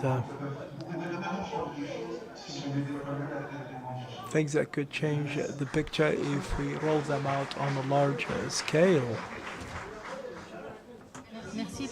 Thank you very much for this proposal. I give the floor now to Mr. Bruno, who will speak to us about many programs, including PG Plastics Mediterranean, and that's part of the endeavors in the framework of the blue economy, blue regenerated economy. Before we start, I would like to speak about what has been said since the beginning. There's a theme that has been recurrent: plastic and plastic pollution. This has become a societal question. And the Mediterranean, which is considered one of the most polluted seas in the world, has become a real stake for the countries in the Mediterranean. It's a global innovation. We represent only 1% of the global ocean, but we have a lot of challenges. We forget the atmospheric pollution. We see the plastic pollution in the sea, but we speak only little about the atmosphere or air pollution, the microparticles that fall on the soil, and the soil is impacted, the plants, the microorganisms, and the entire populations who are impacted on the level of their health. We are in the front line regarding this pollution, and we would like to find solutions. If we go back to the experiences that we led in the Mediterranean and Tunisia, our approach for the regenerative economy is to consider that all the initiatives to reduce the plastic footprint are interesting and are important to exist. But for this transport pollution, if we do not engage with the South Mediterranean, then these initiatives will lead nowhere. Our approach is to propose that scientists, first of all, before implementing regenerative solutions, scope out the situation using harmonized protocols, and that will lead to solutions based on this analysis. We need to have this analysis, measure this pollution using the same indicators so that we can identify what solutions are more pertinent, taking into account the parameters. We have started to do this in the Koreat Island and elsewhere. We want to have the Tunisian scientists to harmonize the protocols so that they could be compared to those used in the northern shore, because we would like to work in a homogeneous way. To finish, something that was mentioned this morning, and I would like to take over from Olivier Plavois, who said that the plastics global treaty was a little bit ambitious, that we, and this is what I would like to suggest, to propose is to cease. Let's try to take advantage of this forum in order to build the very foundations of a Mediterranean plastics treaty.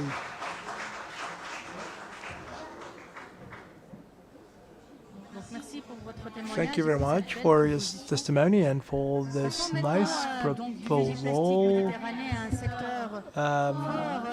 Let's move now to another important sector, which is a pillar of our economies in the Mediterranean. The tourism sector. Madame Ismail, the sustainability director for Morocco and Tunisia in Iberostar. Would like to listen to what Iberostar have been saying and doing about this. Thank you very much. Thank you, the organizers, for this forum, which has been a true success.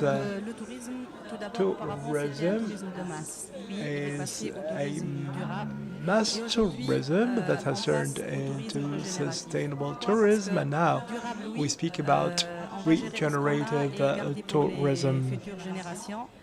So we need to restore what has been broken by humans. The approach is through a wave of change. We started by a few steps, but we are now embarking on an adventure which is led not only by Eurostar but even by our competitors. There are 7 axes. I was happy this morning to see that there's a fund that works on the people, and the people are the focus of what we do. This strategic axis for resilience of destinations, we are using more than 30 researchers for Eurostar and universities, NGOs, and the government sector. Our goal is not only to reduce the impact, but to regenerate the ecosystems on which we depend. We work on the protection of Posidonia in the Mediterranean, the carbonizing 100% of renewable electricity in Spain and the Balears, and zero plastic, zero single-use plastic in the hotels. But in Tunisia, unfortunately, we depend on providers because the industrial sector is still facing problems. 85% of the sea products are the result of responsible fisheries, and we are working on projects to for the sequestration of carbon at the community levels.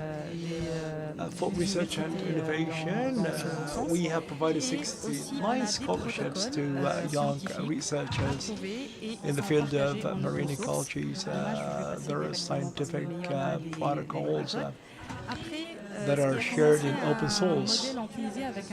We have a concrete success story in Tunisia, the restoration with an ecosystem which is global and holistic. We have created the operational hotel colleges, and for us the idea is to share the good practices with our competitors. We are working in Monastir Hammamet Djerba Sousse with more than 45 hotels who are involved in regenerative sustainability. Today we cannot speak about just one hotel. We should speak about a destination. The transformation of the hotel sector since 2019, we've been able to reduce by 22% the emissions, scope 1 and 2. 70% less of waste which is thrown. 240 collaborators who are very actually curious about such concepts as sustainable fish. More than 200 participants in programs for dual professional training. We are working with local fisheries through lifting up local. I would like to thank the European Mission with ASPEN, the Association organization which works in Zambra and Zambrata. We have been able to receive technical assistance in order to improve smart small fisheries in the chain. In sustainable tourism, we can integrate the fisheries sector. We've been working with the fishermen in Ranouche, and we provide assistance for the municipal projects at the local level through our Eberu style label. Our roadmap for stewardship destination. Actually, we can ensure zero waste if we join hands. Solutions based on nature-based solutions to restore our key ecosystems, climate action, and regenerative destinations through the action of many sectors.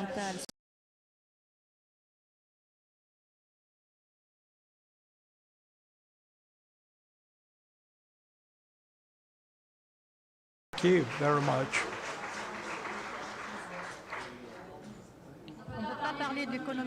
We cannot speak about regenerative economy without mentioning the role of the associations. Jamila Suisi, head of the Tunisian Association for Sea Sciences. Thank you very much.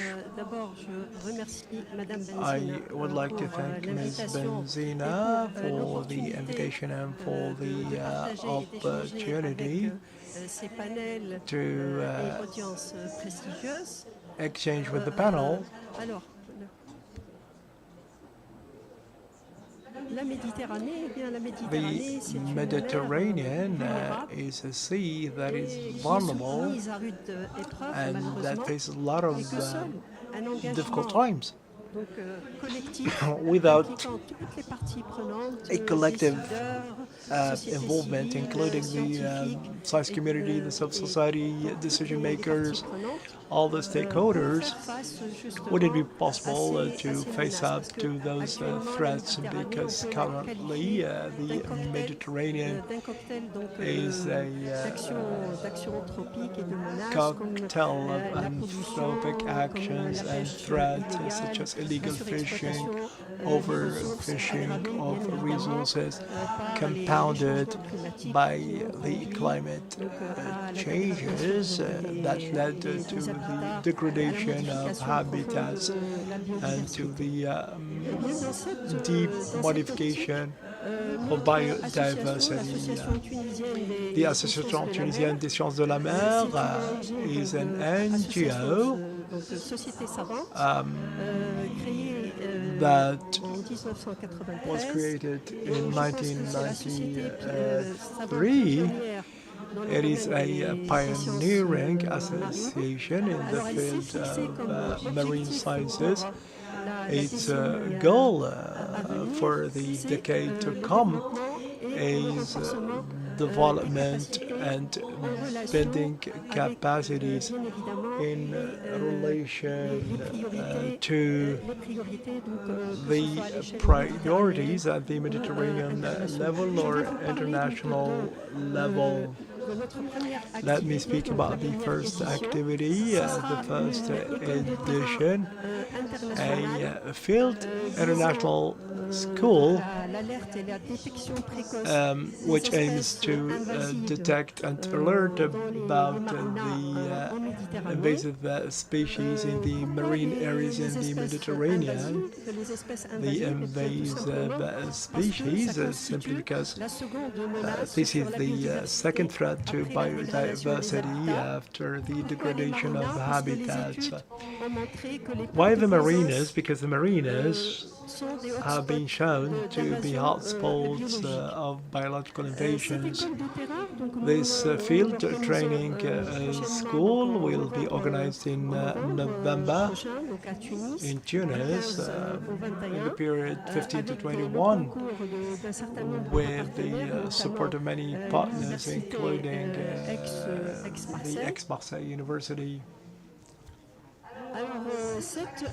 This activity is one of the activities officially of the second decade of the ocean by UNESCO, and it aims to build the capacities and to identify the species, because the observation that has been made is that we lack a lot in experts in marine species, whether plants or animals. This field school has been a true success. Until this morning, I have had a look at the platform. 130 people have registered, not only from the Mediterranean, but from other African countries and other countries. We wish to develop the capacities of the young researchers to provide more accurate taxonomies, because we would like to know more about our biodiversity. This is an article that was published in Nature, which stipulates that we must train specialists in botany and zoology or risk more devastating extinctions. And to be able to preserve and restore biodiversity, we need to be in the know, first of all. Thank you. Thank you. So our panelists allowed us to understand that they are ready to rethink the future, and we are all ready to rethink the future, rethink through the federated efforts and to duplicate these projects, and not to duplicate them, but eventually to enlarge them, and also through looking for new opportunities. I would like to thank the panelists for their testimonies. Thank you so much. I would like to thank everyone for these testimonials. Now I'm calling the youth, the startups, innovation, and I would like just their dean and Youssef Khaliwa, the director of Momentum Campus Science Pool, to take the floor.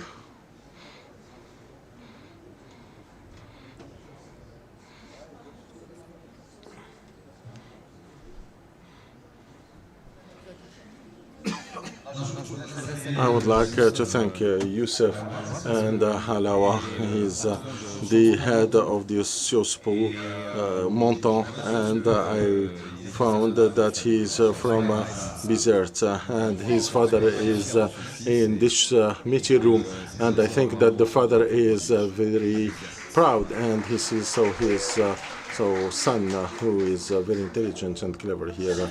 Dear Youssef, how Sciences Po is training the leaders of tomorrow. Good morning, everyone. Good afternoon, everyone. Thank you very much, Mrs. the Chair, for invitation. If you are I will modify the title of the day, and it will like from Montant to Bizerte, how we train the youth. And Montant, it's the city where I studied, and it is where from I studied, and the city that all my family is from, and Patricia Ricard mentioned it. So the magic square. So all my family from mother side and father, and also mother side. So is from the triangle from Zarzuna. So we have cousins, and also my family, the whole family. I would like to thank them. A round of roses for the whole family, and I would like to thank them for the support. And the real stress is this. It's so the family eyes, Sciences Po, it's an institution of research and learning that was founded in Europe for 150 years. So I have I can say Marcel Proust and the graduate Christian Dior, Jacques Chirac. And since 20 years or 25 years, Sciences Po decided to be outside Paris in order to create thematic campuses, and I had the chance and the honor to manage, to be the manager of the Mediterranean and Near or Middle East campus, and I'm talking about the context of marine sites and coastlines, so that we can speak about all the challenges. In Monto, we are offering bachelor's degree first year and second year. So they are young people from 17 years old, 18 years old, 19 years old, and we are suggesting them to be graduated theoretically and in practice. I will mention some examples. So in order to validate this certification, they need to have one course in first year and 2 courses in second year, and to have on-field training during 2 years, and to be accompanied. So 3 examples of courses we are suggesting: a course of the blue growth, based on the marine transport and also the blue energy. We are also offering the biodiversity in the Mediterranean. We are getting in-depth geology of the Mediterranean basin, or also the impact of the climate change. And we are also offering an ambitious course regarding the exploration of the country rivers, for the rights of the sea, where we see the governance of the sea and geopolitics and the militarization of the ocean. We have also the chance in Monto to have 400 students that are from 65 countries, and from the people that are in this path. For what they are doing them in everywhere in the world. So we have a student that was in Bermuda in an association called Dolphin Quest Bermuda, and it was an mission of education for the large public for the marine conservation. We have a student that was in Lampedusa, the Italian island. And the association is called Carreta, and to gather data, to feed and to organize observation visits for turtles. And they will give you 2 examples for field visits in Villefranche-sur-Mer. It's in the west of Monto, in the Alpes-Maritimes. And we are talking to go into a boat that is called Sancho Saint-Spire for missions of raising awareness of the youth, or also a mission that I can mention in Saint-Paul de la Réunion. So it's still in France, but in the Indian Ocean. It's raising awareness for the preservation of the coastlines and marine lines. Students are working on the international conference, thanks to the conference of Olivier Bitatil. They work in New York and Monocoque initiatives, and I will end this intervention through giving a wish. I was doing the calculation earlier, and I saw that students that we had 2 weeks ago, they were born in 2007, 2008. In 2037, they will 30 years old, and it will be the 20th anniversary. The wish that the campuses of Monton can be and give a testimonial for sharing concrete solutions to save the Mediterranean and to rescue the Mediterranean. Thank you very much for the suggestion. We will take it. We hope that we will stay alive until 2037. Now, Marie-Lou Suc, founder of Blue Connection. Marie-Lou.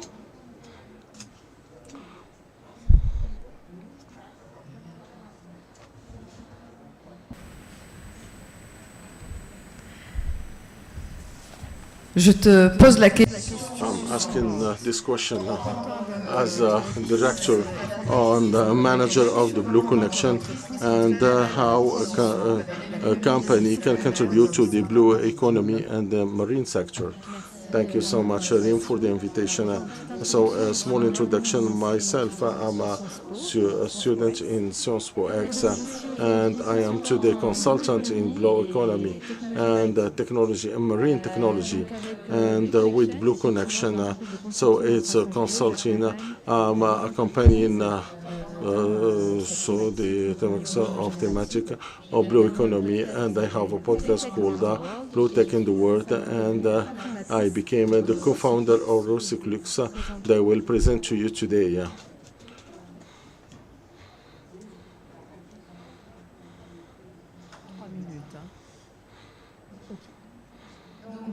So today we spoke about many figures that were shocking. I'm not going to go back to this.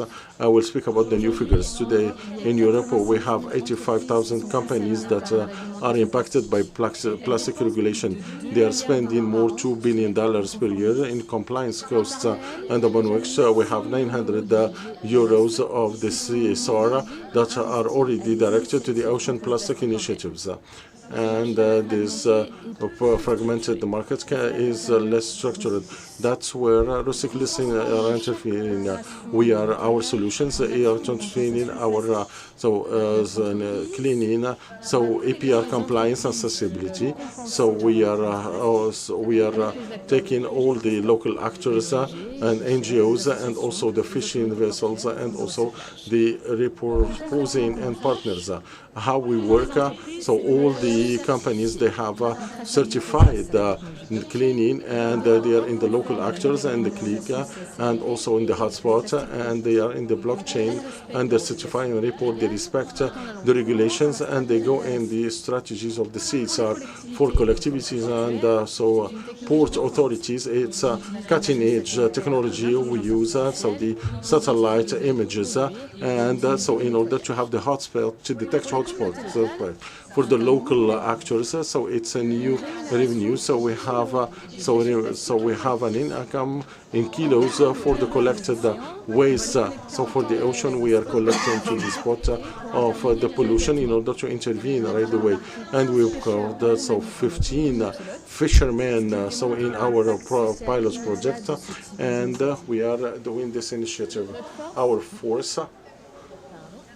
So our business model, it's we don't have ships or vessels.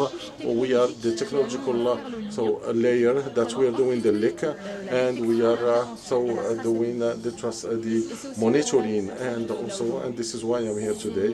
It's to so we cannot do these things alone, and since we have actors that are joining us, if we have more, so the platform will be stronger.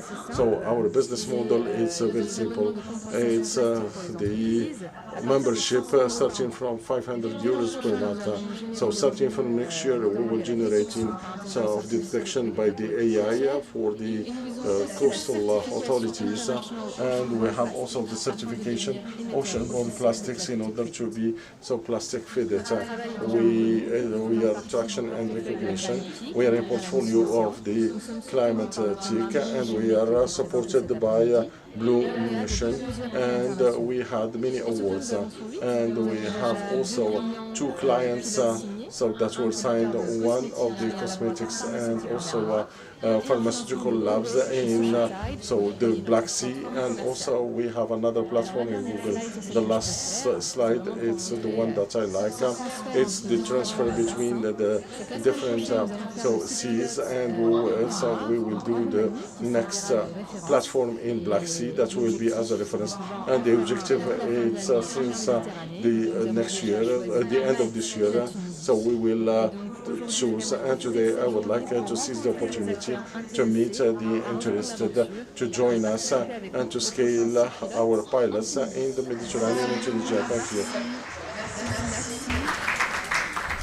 J'invite maintenant Marouel Mokded, manager et fondateur de Polyactea, Tunis. وجيه الحاج يوسف 6 بينوتك سليم باكاز from Watersec, Arij Majdi, from Tunisie Cumulus Water, Sami Aktari, head engineer at Intifaka, Sidi Thabit. I'm Mohammed bin Ahmed, co-founder and president of Aquadip.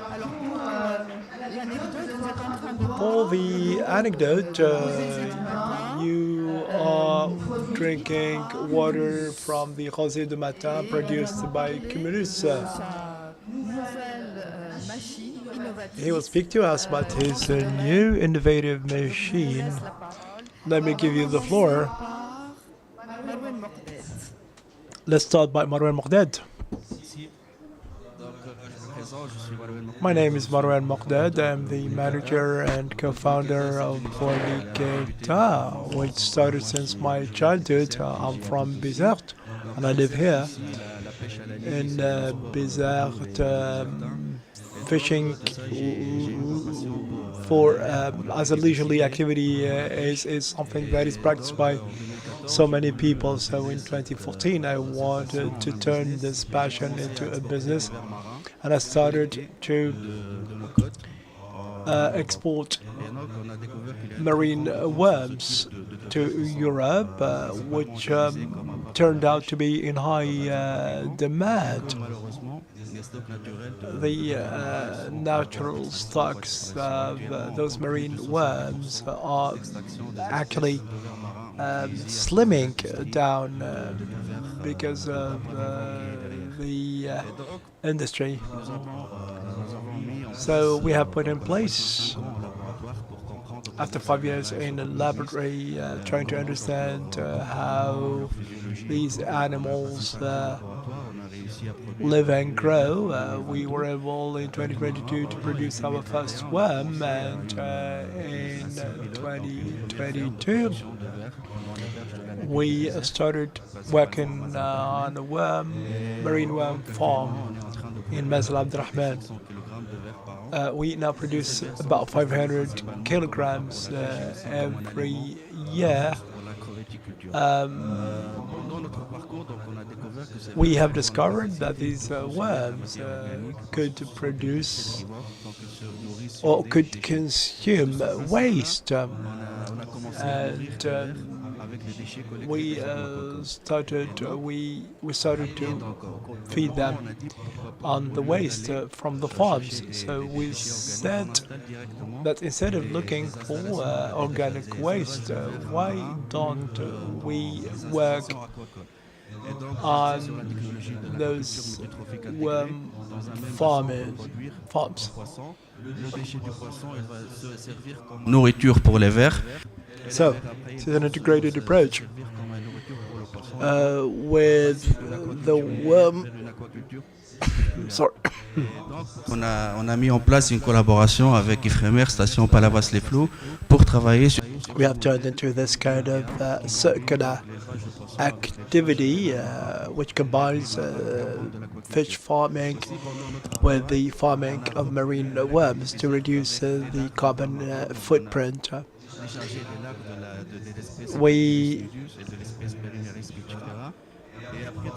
After 3 years, we saw that we've been able to populate 3 hectares of the Bizerte Laguna. They have restored the marine sediments, and now we have a new zone. These zones have become a source of work for the fishermen who work on baits, but this is suffering now from over-exploitation, and here I'm calling about the authorities to help us preserve those zones. We are working with the Oceanology Institute to work on marine sediments. Thank you very much. I think that there is a lot of work with the various stakeholders, and I hope that this is going to be rolled out in other parts of the world or the Mediterranean. Wajir Haj Youssef. présentation. Régie a une présentation. 3 minutes, donc A 3 slides maximum. presentation.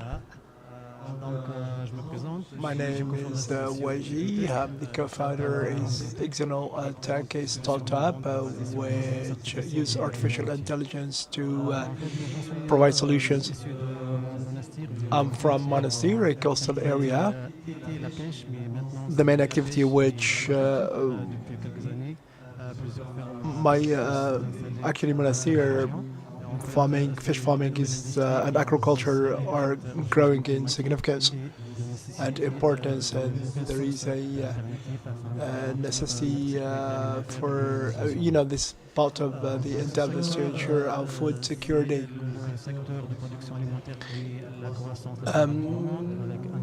This is witnessing the highest rates of expansion in the world, but that's agriculture, but there are many challenges, the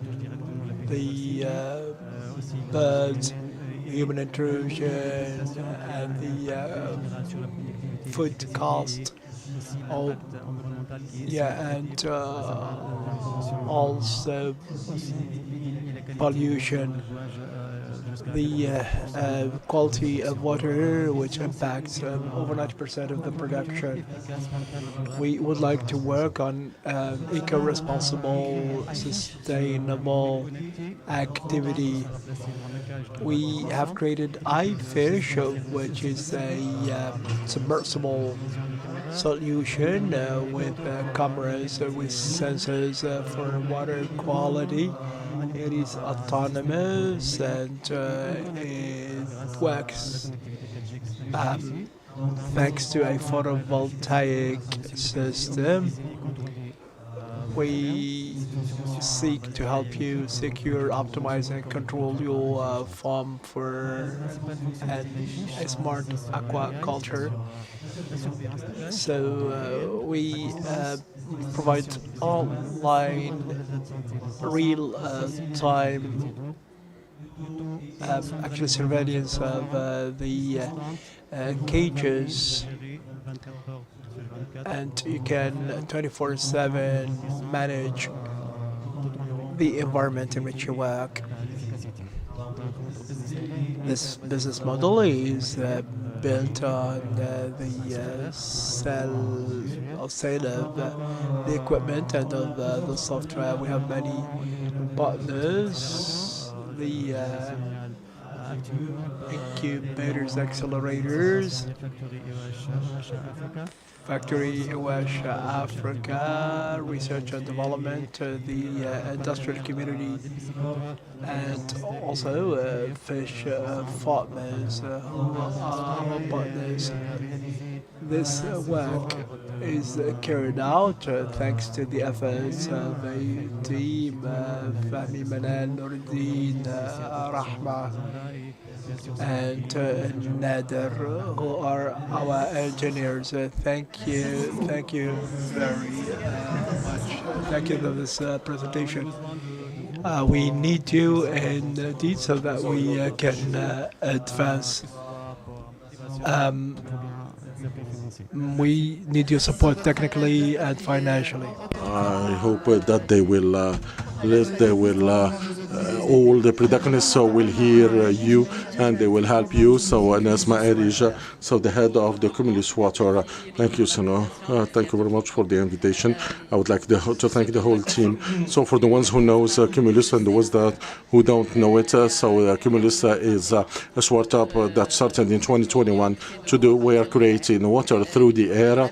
So for the small story, so Cumulus became by he helped who want to trip to the desert, and he's the one who did the logistics of the water, and he brought some 100 kilos of so he was transporting 20 kilos of water, and he said that and on the following day, so he saw water and humidity on the cars, and he said that there is water on air, why don't we use it? So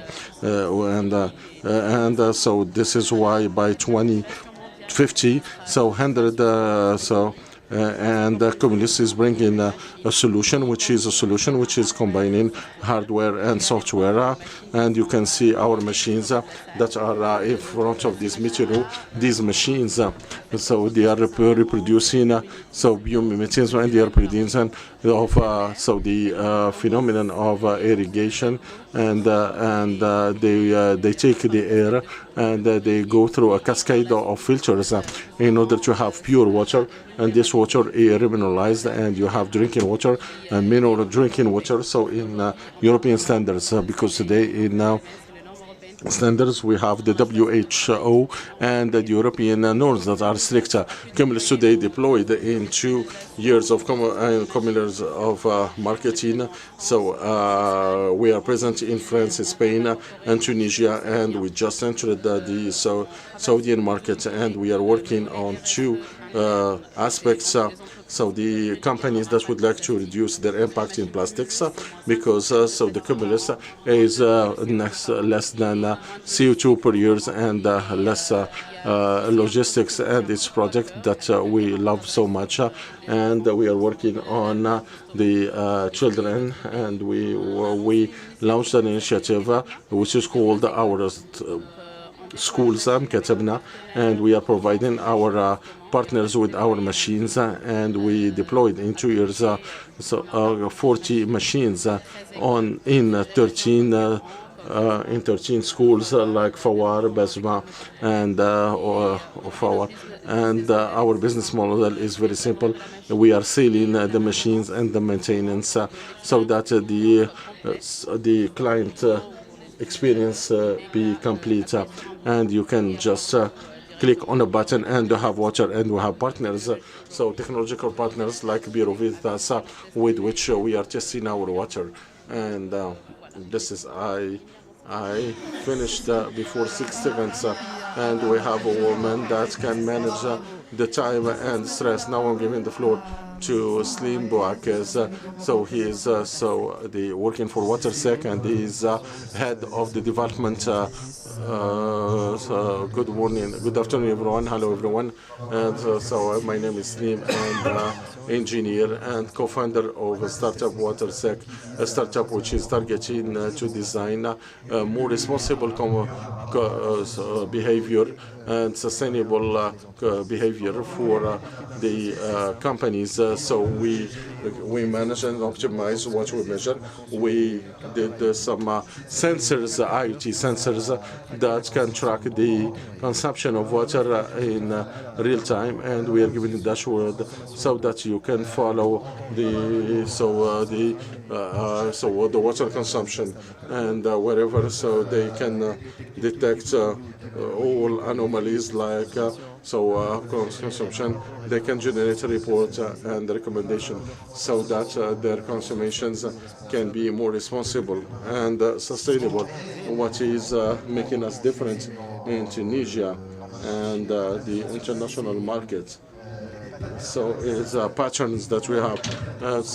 Patterns of consumption through the data that we collected through our sensors. We did the consumption and through the activities.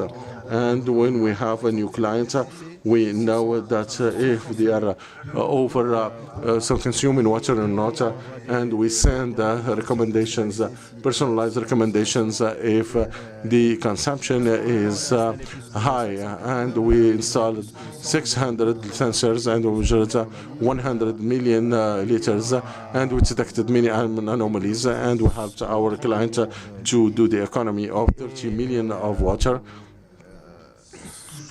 What I would like, and I seize this opportunity, and I would like to mention that today we have less water, and tomorrow we have more less water, and this will engender issues, socio-economic issues, and the people that are in competition, and the absence of a system which is explaining how we are managing water will engender these issues, and then the technology has a synology of water sec can add transparency regarding what is happening and restore the trust between the stakeholders and avoid that tomorrow we will have issues, socio-economic issues, and to end.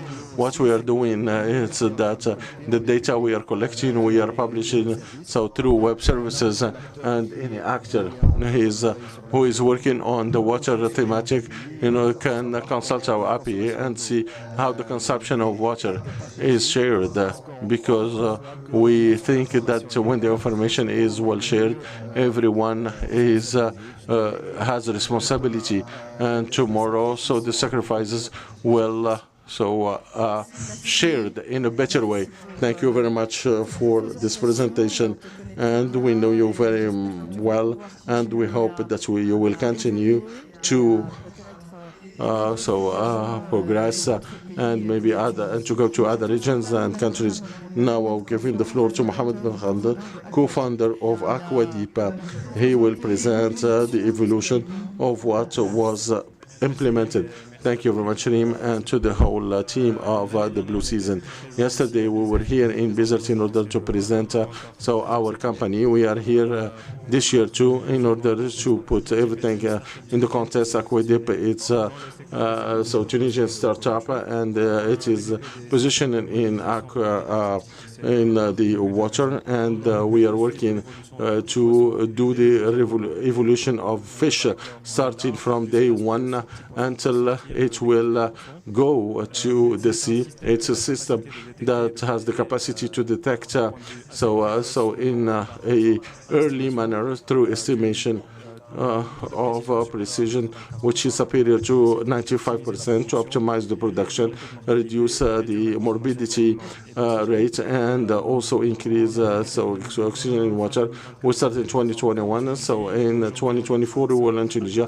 Today Aquadeep is in Tunisia, France, and we started entering the American market, and it will be very important to work with a research center that can do activities of marine restoration through Stella Maha in Corsica, and that one of the points that we worked with them, it's the Ursen inclusive before sending them back to the sea, and to do to give some, because they were less 65% after 3 or 4 of counting, manual counting for 6 or 5%. Now it's being done automatically, in less than 3 minutes with accuracy of 80%, and we were working on all species, and today we are in marketing phase, and we are negotiating some deals in order to replicate what we are doing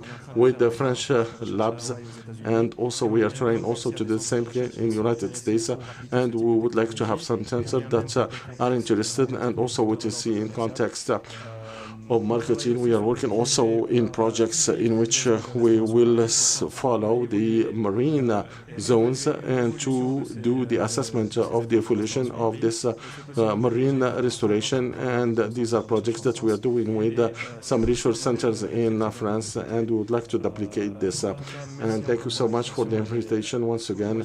And I did 36 seconds. Thank you. Products represent 50% of the biomass of the tuna fished.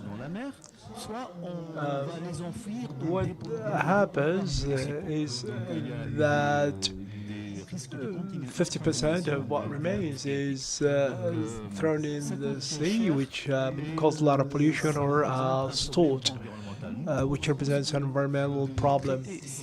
So these co-products, we propose to deal with them or to process them based on a new concept, collagen, gelatin, and propylene, which is stabilized. This solution has received a number of patents, PCT, WIPO, etc. It's a project that has received wide acknowledgement, including from Europe in 2022. In 2024, the project was selected as the best blue project in Tunisia. We have received 5 gold medals. The problem is access to financing. En Tunisie, surtout. Because you know the resources in Tunisia are very scarce.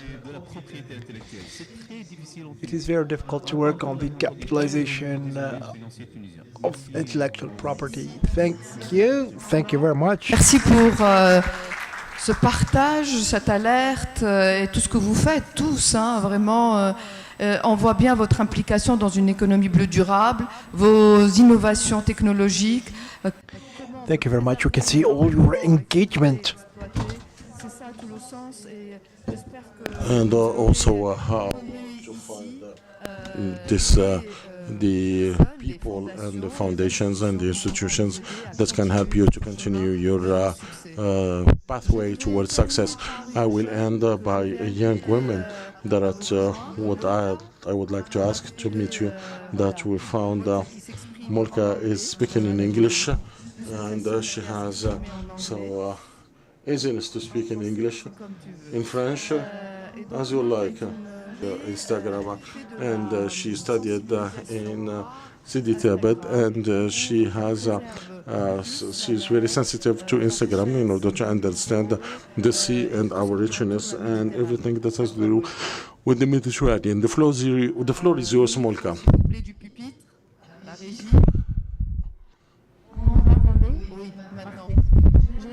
I had the impression to be the youngest person among the guests, so you have the time to be maybe our to reach our face, but seize the opportunity to introduce myself. Good afternoon, everyone. My name is Molka Kamerji.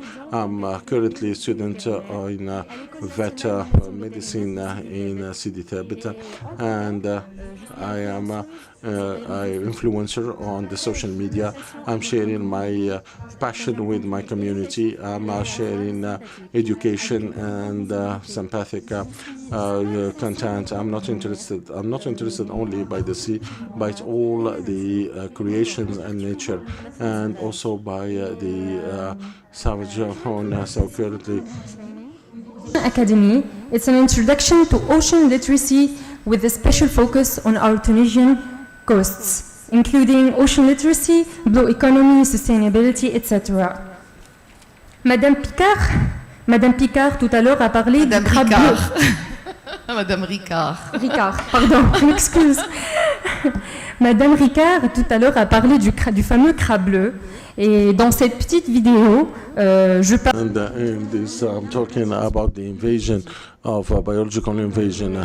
So to be present in the World Forum of the Sea, it's enriching experience as a student in vet medicine, and I can see how the sea is alive and fragile and very sensitive.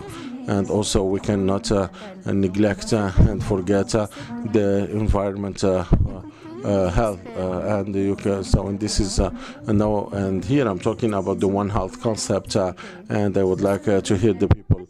This gave me the conviction that as a student I can play a role in the protection of our biodiversity, and in a future that is more respectful to the plant. Mrs. Asma Hamza earlier showed the importance of the youth, and also and this is why I'm here. Thank you very much for this invitation. Thank you.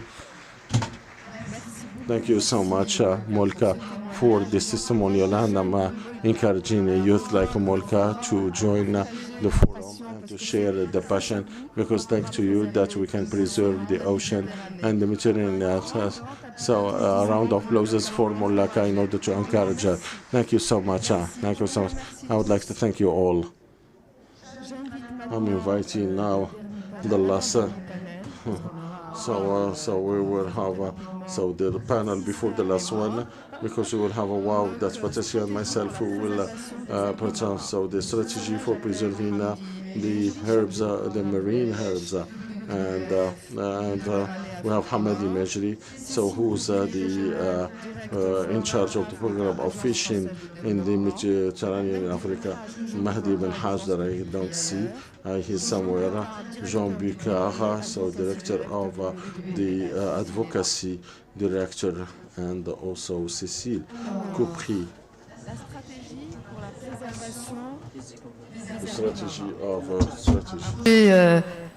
Avec un challenge certain, les herbiers marins, la posidonie, c'est quelque chose d'extraordinaire pour nos côtes, pour nos littoraux. C'est peut-être celle qui nous permet de pouvoir capter le carbone, de pouvoir régénérer de l'oxygène, d'être un abri. To be a shelter for marine species, and how this project of preservation is going to be set. You're going to tell us about this. I'm going to start with Cécile.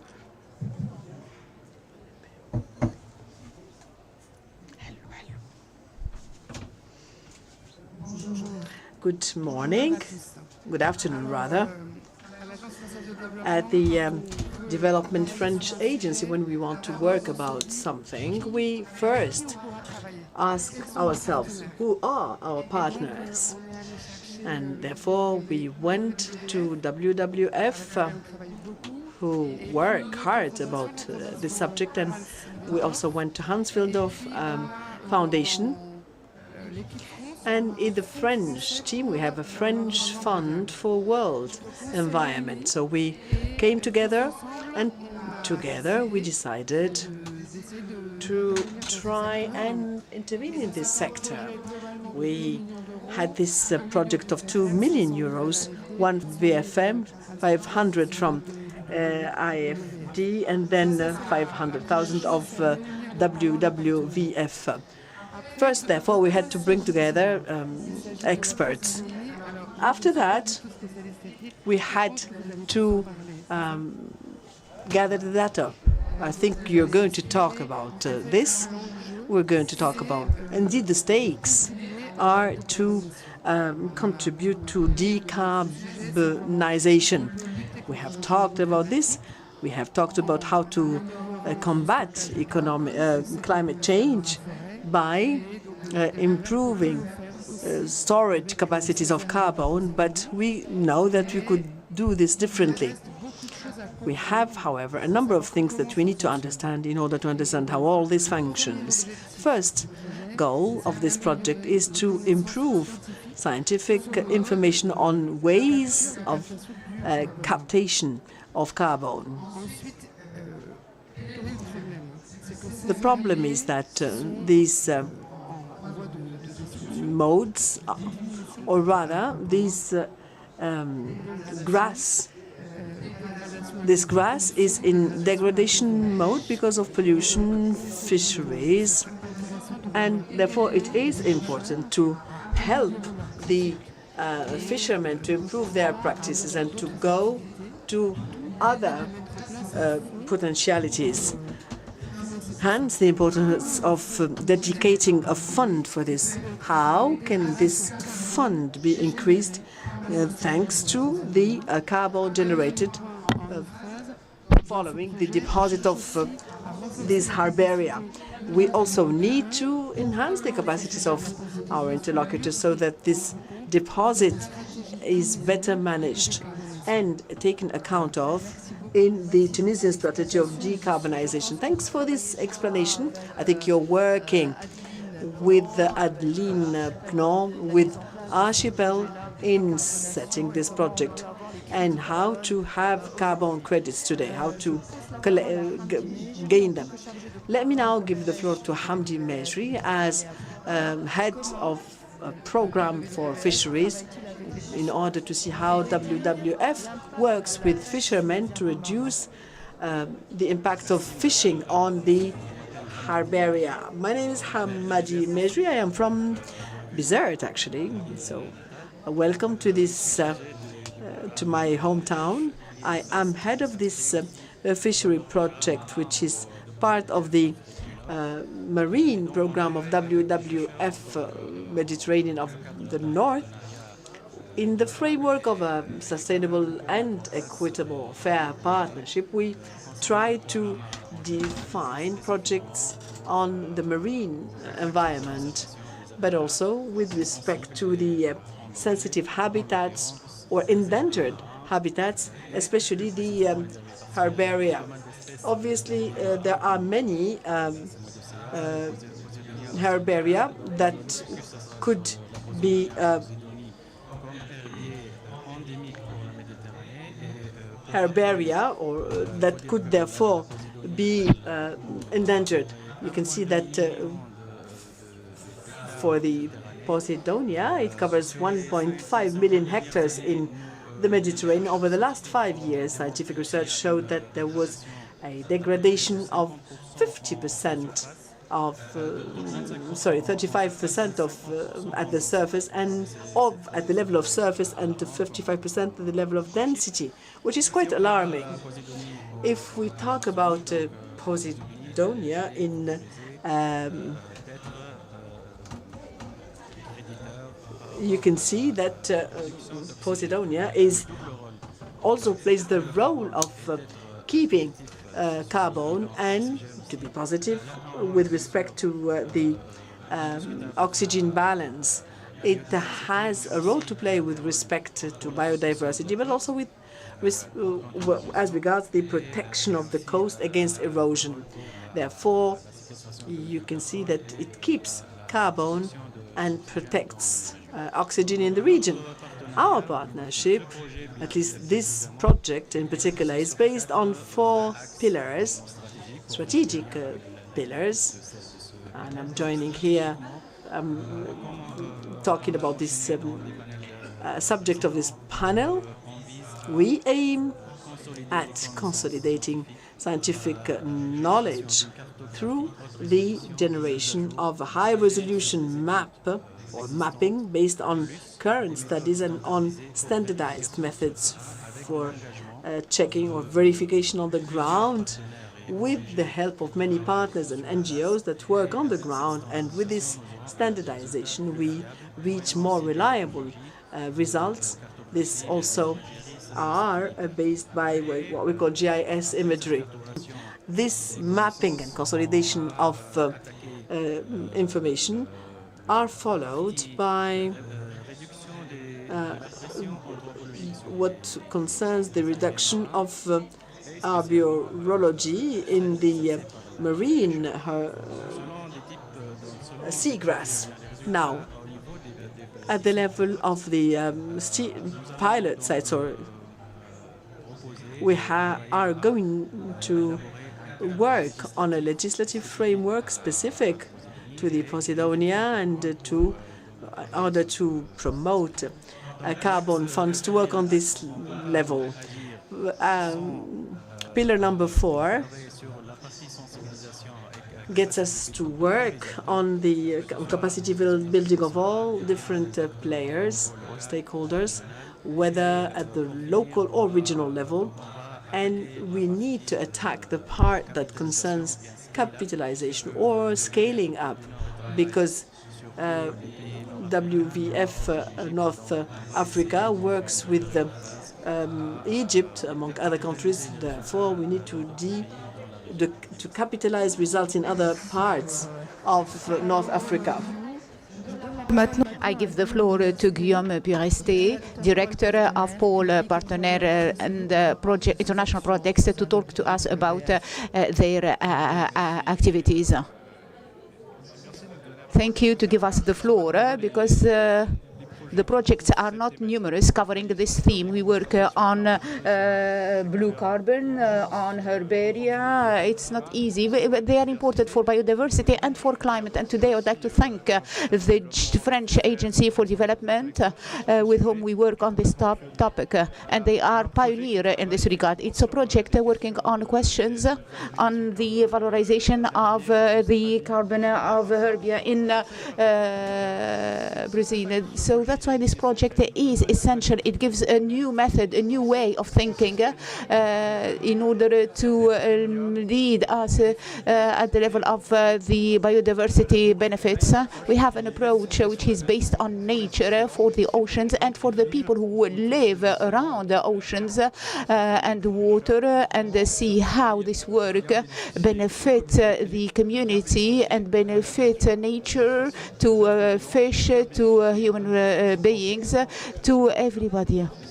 So Tunisia is not by accident that today is in this project. Tunisia is the main place for plantation known regarding Bizerte. And this project so aims to know better what's going on. And tomorrow we need these solutions replicable, and to create these tools and funding mechanisms which will allow to support these programs. So briefly and rapidly.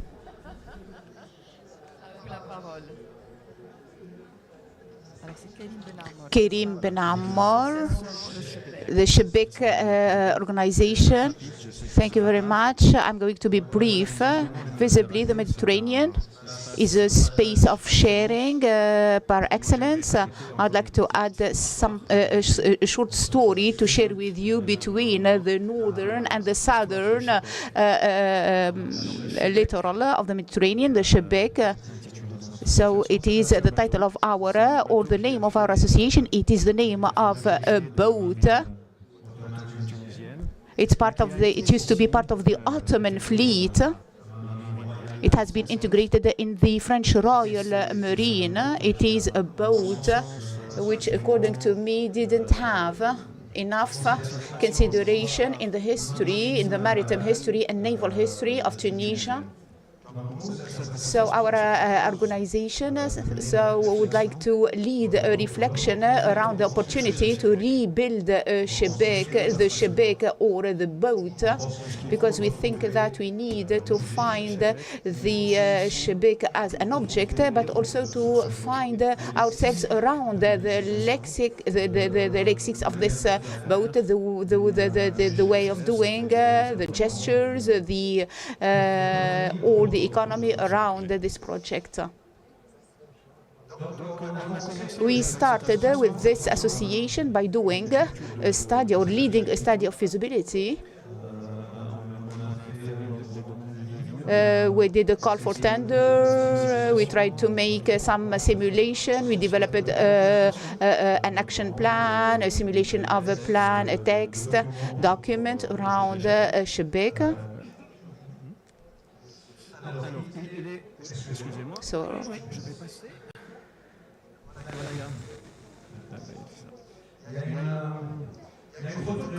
So we do have a photo of the maquette of the shark which has been drawn in 1750, which is part of 4 Shebek built in Toulon by the French shipbuilders, to have rapidly sufficient tool around against the enemies of the time, the pirates, Tunisians, and the Italian pirates. So you need to know that this boat is 42 meters, and it was armed by 24 cannons, to give you an idea about the importance of this boat. And it can take up to 200 people.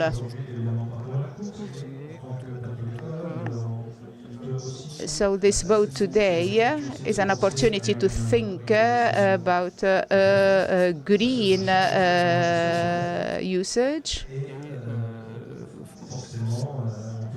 And we can forcibly use it for the transport of green transport. We are looking for opportunities and funding and partnerships, scientific partnerships, historical and partnerships, and know-how. So this is, in a nutshell, what is it about. Thank you for your presentation.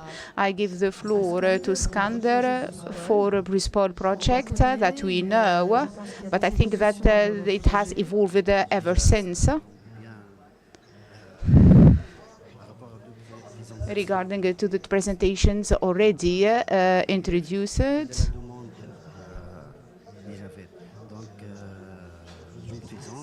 My name is Skander Aleya, so I'm the creator or founder of the startup. And I'm working on the impact of fishing by integrating renewable energy and by developing solutions which can help the fishers or fishermen by replacing the ecological engines. And we have noticed that the most impacted fishermen were the small ones. We developed for these small fishermen 2 products. The first is a connected fridge using renewable energy in order to value or valorize the products of the fishermen, so that they can valorize their products and send them directly to the users, and by keeping the products fresh with a traceability application and lately we developed a hybrid engine, recycled. We took the old thermic engines and we recycled them so that they become ecological and electric and functioning with renewable energy, with generators. And now we have an idea about all the engines that the fishermen can use, and we can say that there is an ecological impact of that. We are responsible for the maintenance of the project and the maintenance of these engines, whether solar engines or other engines, using solar energy or electricity, which helps the transport of products to Switzerland. So we are looking for new partnerships. We are trying new partnerships and new energies. Thank you very much. Thank you for your 2 presentations. I hope that the success will follow. Now I call Patricia Ricard, with whom we co-organized the Saison Bleue. So the WOW, Women Action for the Ocean, and to bear the voice of women. So I give the floor to Patricia because I don't have voice anymore. Thank you, Rim. I'd like to applaud Rim once more. The WOW gives you an idea of all the types of UNOC. UNOC is open to all communities, to social and to women. 1 man in 2 is a woman when we talk about fishing, but most women are not known and not mentioned, although many of these women are in the sector of fishing and they are part of the fishing activities in the world. So through the world, women cover all the disciplines linked to the sea, to the champions of the ships. So they are involved in all activities linked to the sea and to the oceans. That's why we decided to put them in advance. Et on a vu remonter des adresses, des portraits de femmes qu'on ne connaissait pas encore. Et on leur a proposé de prendre leur petit téléphone et de faire 3 messages. And to make 3 messages. The first one is to say, I am committed to the ocean in their native language. Second, they had to say in 30 seconds 2 or 3 words that have guided their action. And after that, they had 3 minutes to explain their action. And with the talents of the blue season team. We had incredible results. We could introduce the film and some of the actresses to the ACUM, and it was a moment of very unique, I would say, emotion. We had the feeling we were witnessing the birth of a sorority network of the women of the ocean. Well, I'm going to move the teasing of the film. Are you ready to give us the teasing here? Yeah?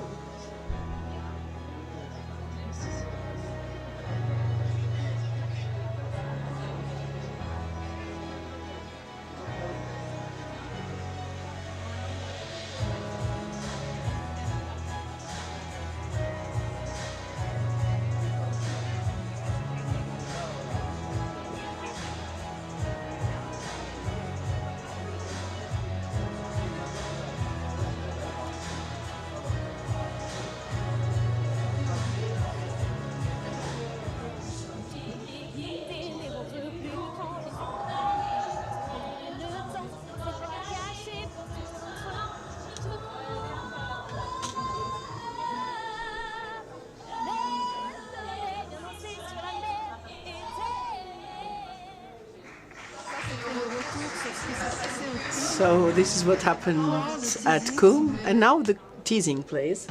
The ocean is both frightening and fascinating.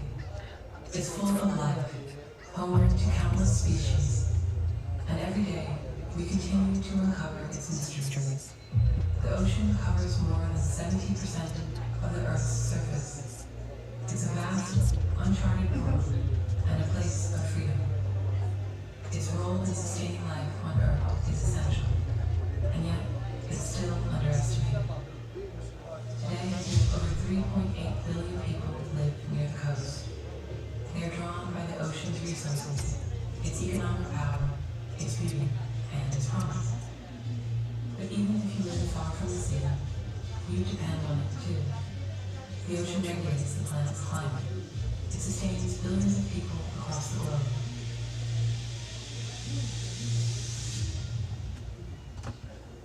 But now, the ocean is in crisis. Each year, millions of tons of plastic enter the sea. Overfishing and deep sea trawling continue. Coral reefs are dying. Seagrass meadows are vanishing. Rising temperatures and acidification are disrupting ecosystems at record speed. The damage is clear. The consequences are global. What once seemed endless and invincible is now fragile and in urgent need of protection. But even in the face of this emergency, there is hope. Hope arises from courage, from commitment, from creativity, and from people who just act. All over the world, a powerful force is growing, the collective action of women. Women are leading the fight to save the ocean. They are scientists, engineers, navigators, divers. They are policymakers, artists, educators, activists, and many more. They conduct research, they lead environmental programs, they develop sustainable solutions, and they raise awareness in schools and communities. Often, they work against the tide, but they bring real solutions, practical, innovative, and inclusive. This documentary is dedicated to these women. Women who rise above their challenges, strong and resilient like the ocean itself. They are women in action for the ocean. They are wow.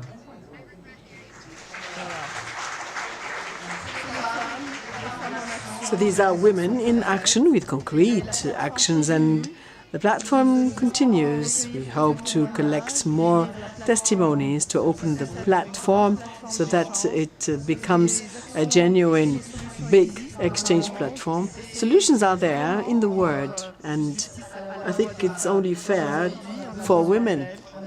Women are needed. We need them because they know how to protect, perhaps better than any other humans in the world. But when men are welcome too, says the lady. The documentary is on YouTube, 45 minutes actually. We could not show the whole documentary.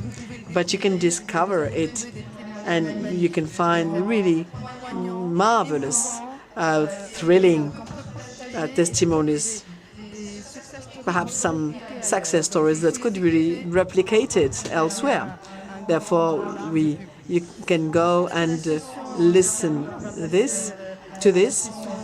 We're going to move to the final session for conclusions, and Their Excellencies, the ambassadors, heads of missions, etc. But I would like to thank the team of the Blue Season,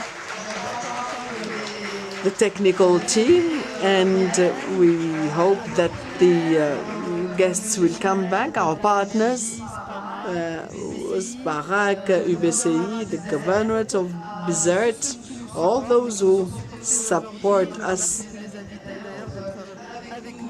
or bear with us.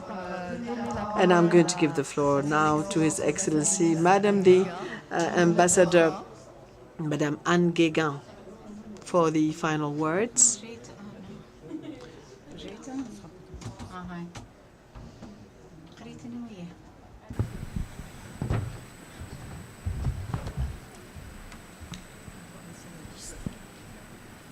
Madame la présidente de la... Madame the President of Saison Bleue, Madame Deary. Wow, it's not the final word, but yes. This is an expression which gives justice to all efforts that you give here, year after year, because we could see biodiversity. We are losing biodiversity, and plastic is poisonous to all of us. And perhaps here, it's like this frog, that remains within the pot that is boiling. We are just watching all of this and judging. Now the Forum of the Sea, it's like a yearly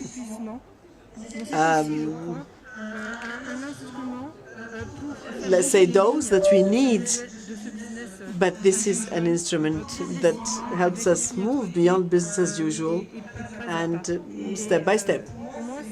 For us, this is really the experience we had. It's the third time I come here, and every time I learn something new. I would like also to, I have to say that you bring new knowledge every time, but also genuine suggestions for action. And in the WOW, the word that is most important for me is action.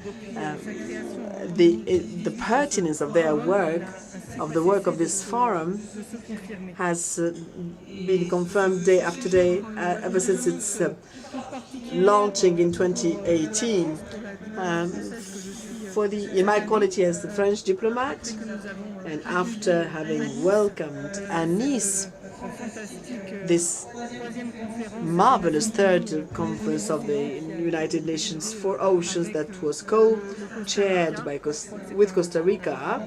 It's a very important appointment of an unprecedented dimension, because well beyond the intergovernmental gathering we have had, I think it's important to say that we also managed to gather an incredible number of experts, scientists and associations, including the private sector. And this appointment made it possible to put the oceanographers in the front line, and the film that we have just seen showed how vital this is. It was also the occasion for us to announce that some 7.5 million euros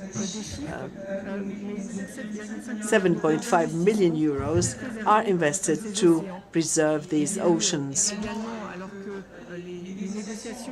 When the negotiations for a World Convention against plastic pollution, which is tattering, we can say that the call of Nice has been answered by some 96 countries who joined this initiative, and the conference made it possible to have this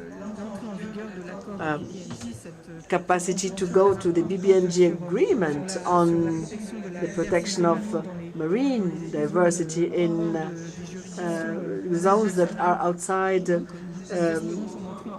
national jurisdictions. We hope to see this enacted shortly, because I would say that we are going to shortly reach these 60 ratifications, and I hope that Tunisia is going to join this very big movement. The Forum of Bizerte, and you have said this in the title of your session, it's one way of ensuring the continuity between one shore and the other of the Mediterranean.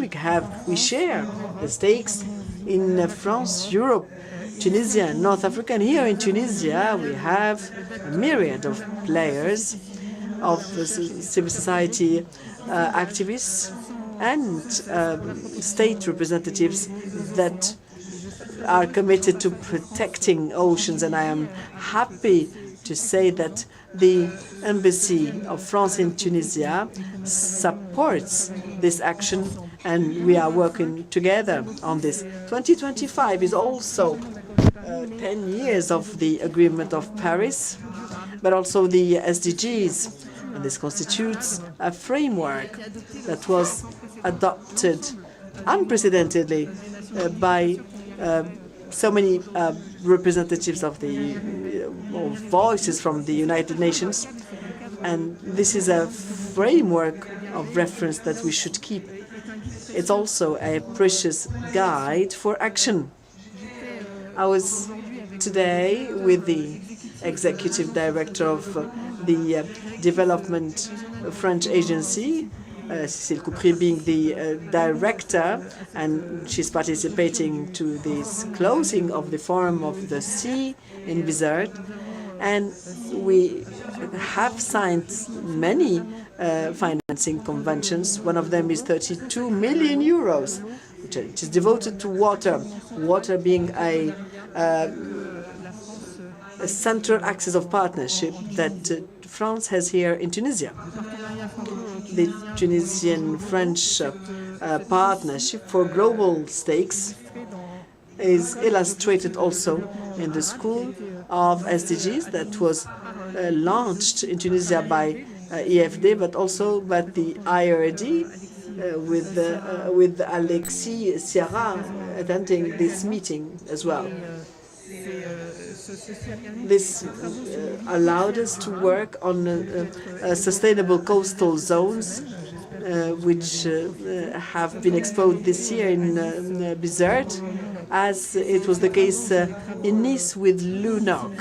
These are multidisciplinary works that show the work of coastal cities, whether this concerns the dynamics of erosion, and this is important in Tunisia, biodiversity, or again, the citizenship, management of waste and used water, access to coasts by the different population categories, and the port economies and risk management. As you can see, this is a global approach, and I am happy to say that we are continuing this partnership between Tunisia and France, but a partnership that involves so many players.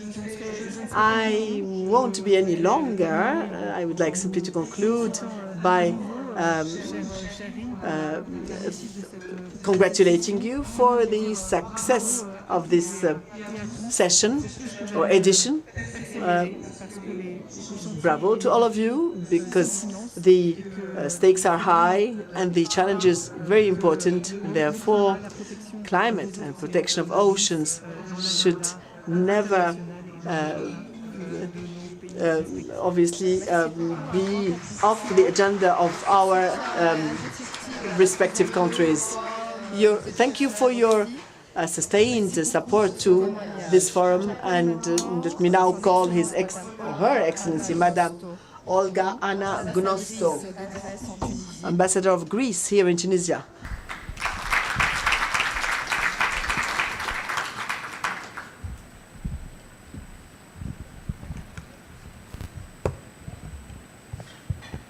Je voudrais exprimer mes félicitations pour l'organisation de cet événement si pertinent pour l'avenir de notre Méditerranée. Et un grand merci pour l'invitation. Merci. For everybody, I'm going to talk brief regarding the activities of Greece, regarding the sea activities. Measures in this area. We are currently chairing the steering committee of the Initiative for a Model Mediterranean Sea by 2030, PAMEX, that acts as a high-ambition coalition in the Mediterranean to promote, among others, efficient conservation of marine biodiversity and sustainable fisheries. We are currently expanding nationally the network of marine protected areas to achieve the 30 by 30 target of the Global Biodiversity Framework, increasing the coverage of our marine protected areas from the current 18% to about 1/3 of our territorial marine waters. We plan to ban bottom trawling in our national marine parks by 2026 and in all marine protected areas by 2030. We support initiatives of local fishing communities, such as the one in the island of Amorgos, Amorgorama, establishing specific no-fishing zones around the island as safe havens for marine life. We implement the Save the Whales project, an innovative project to protect endangered whales from collision with ships. Greece is also in the process of completing the mapping of all marine habitats by 2027. Furthermore, our commitment to equip by 2030 at least 12 harbors in Greece with cold ironing and their simultaneous transformation to energy hubs will assist the decarbonization of the shipping sector, leading to a significant decrease in emissions. I would like to turn to the international cooperation. Greece has deposited the instrument of ratification of the BBNJ agreement during the UN Ocean Conference in Nice. Indeed, we must work together to ensure its early entry into force, so that this historic agreement can prove to be a game changer for the preservation of marine biodiversity. Greece has also joined the BBNJ High Ambition Coalition and the call for a precautionary pause on deep-sea mining until it can be carried out without harmful effects to the marine environment. With regard to plastic pollution, Greece is committed to reducing plastic litter entering the marine environment by 50% and microplastics by 30% by 2030. We support the conclusion of an ambitious global treaty on plastic pollution, including in the marine environment, as soon as possible. Je vous remercie pour votre attention.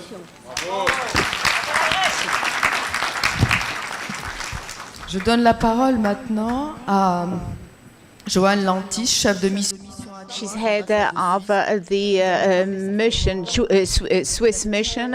She's going to talk to us about plastic.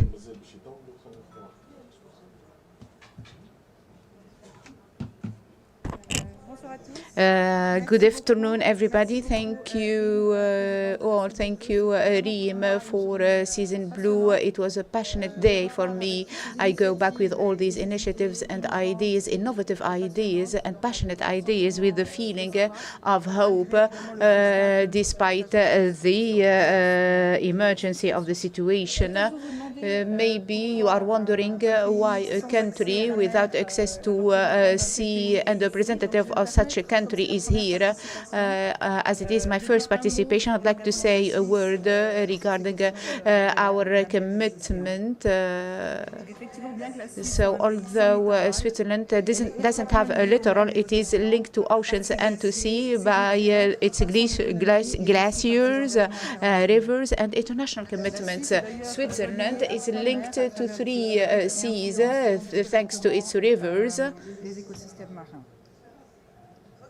So recognizing that the degradation of the environment is not impacting the littoral, so Switzerland is developing a policy focusing on sustainability and the protection of the ocean, the promotion of maritime science and the necessity to enhance an order based on rules and by enhancing international law. In this strategy, Switzerland is committed to protect the oceans against pollution and to promote sustainable development. At the heart of this approach of Switzerland is science. Switzerland is convinced that the government is based on solid scientific data to understand the functioning of the ecosystem and the evolution, and to identify the risks and to evaluate the efficiency of the measures taken. So it is the basis on which the decisions, the sustainable divisions should be based. But the scientific knowledge are not enough. It's up to us to translate them into concrete actions. The multilateralism is our most powerful tool to protect and to use sustainably the seas and the oceans. The challenges to which we are confronted are not linked to borders. An international order based on rules is necessary. So Switzerland is proud to have hosted in Geneva in summer a meeting in favor of seas and the oceans, including the negotiations of a future pact against plastic pollutants, and to reach out an efficient agreement covering so all pollutants, including plastics. Unfortunately, as it has been repeated many times today, this objective hasn't been achieved. As a host country, Switzerland is committed to provide all the efforts to promote a favorable environment and to make sure that this 5th series of negotiations will be held in the best environment. So Switzerland is committed and needs to find a compromise. We are sorry that the negotiations did not lead to anything and there is no agreement adopted, but Switzerland is committed and is going to continue its investment against the plastic and reiterates its position through its secretariat against plastic. And thank you for your attention. Thank you. So this testimony and this sharing and the science goes back again. And all along today, I have kept very important points regarding the future by organizing next year a forum, which will be a multi-forum on the Mediterranean Treaty on Plastic within our global forum, and for Mediterranean coalition of all the coastal countries. A barometer, starfish will be Mediterranean. Thanks to the forum, we will have also all these Mediterranean innovations derived from the big conference of Nice. So we will replicate it in the Mediterranean region in order to progress, because this Mediterranean is unique. It is small by its surface, but it's rich by its biodiversity. When we talk about the Mediterranean and we think about it, we say that there is a future for the Mediterranean which can be the replicable project elsewhere. It's the Mediterranean which gives a sense to what we see, because it is the laboratory, and this laboratory will make it next year for the forum by integrating it. It will be a 3-day forum. So we are reaching the end. I would like to ask my regie to launch the institutional documentary on plastic pollution, on global warming, and hoping that Pascal will be on time. Otherwise, we can have him by phone for the closing words. Sea connecting 3 continents, home to civilizations, cultures, and unique marine life.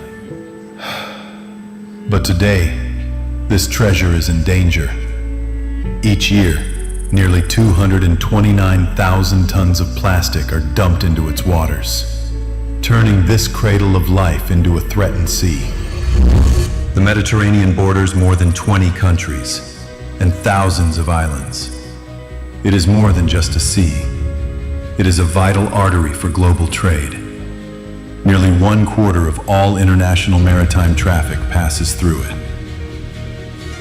Ports such as Marseille, Barcelona, Genoa, and Tangier are among the busiest in the Mediterranean. They embody economic vitality, but also the growing pressure on marine ecosystems. The Mediterranean is a living sanctuary.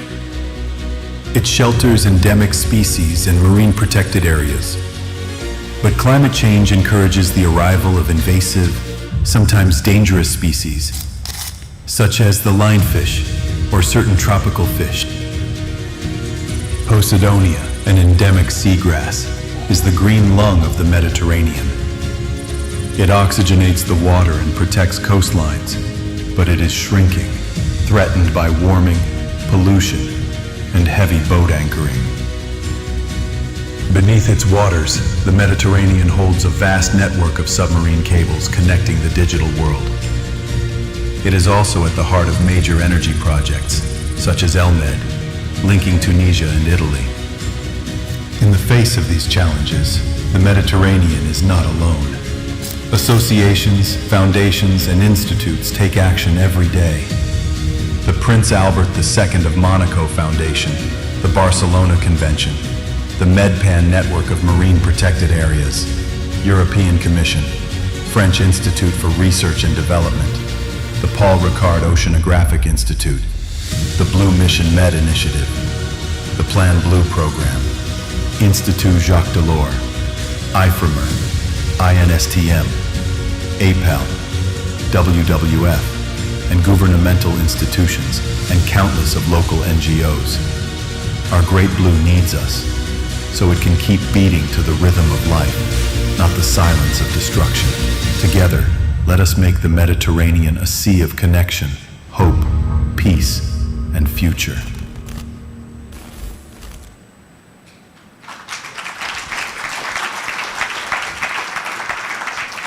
Deux autres spots. So other spots, not to forget what we are risking when we don't do anything. We risk to lose our sea, our ocean, and our biodiversity. So this nightmare cannot be a reality.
Breaking news.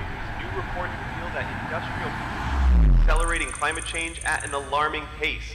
Factories around the globe are releasing massive amounts of greenhouse gases, trapping heat in our atmosphere. The result is dramatic. Polar ice sheets are melting faster than ever, raising sea levels and threatening coastal communities worldwide. Scientists warn that without urgent action, the damage could soon be irreversible.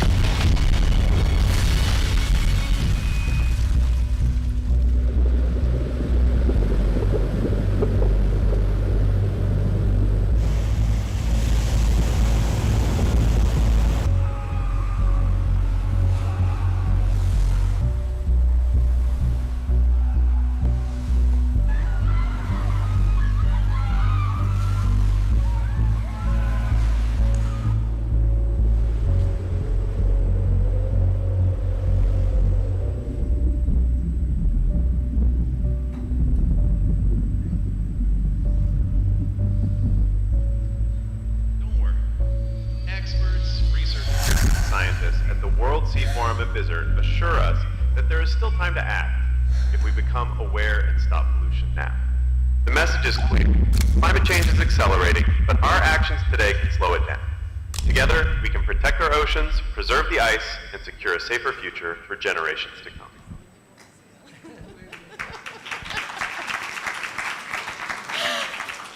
Merci à toute l'assistance d'avoir supporté, de repasser. Assistance so that show the same video 3 times, but I will mark your memories and to say that we cannot forget what we see here, because this is what can happen. I think that Olivier or Pavel Darvar would like to say something before I conclude. So the floor is yours, Oliver.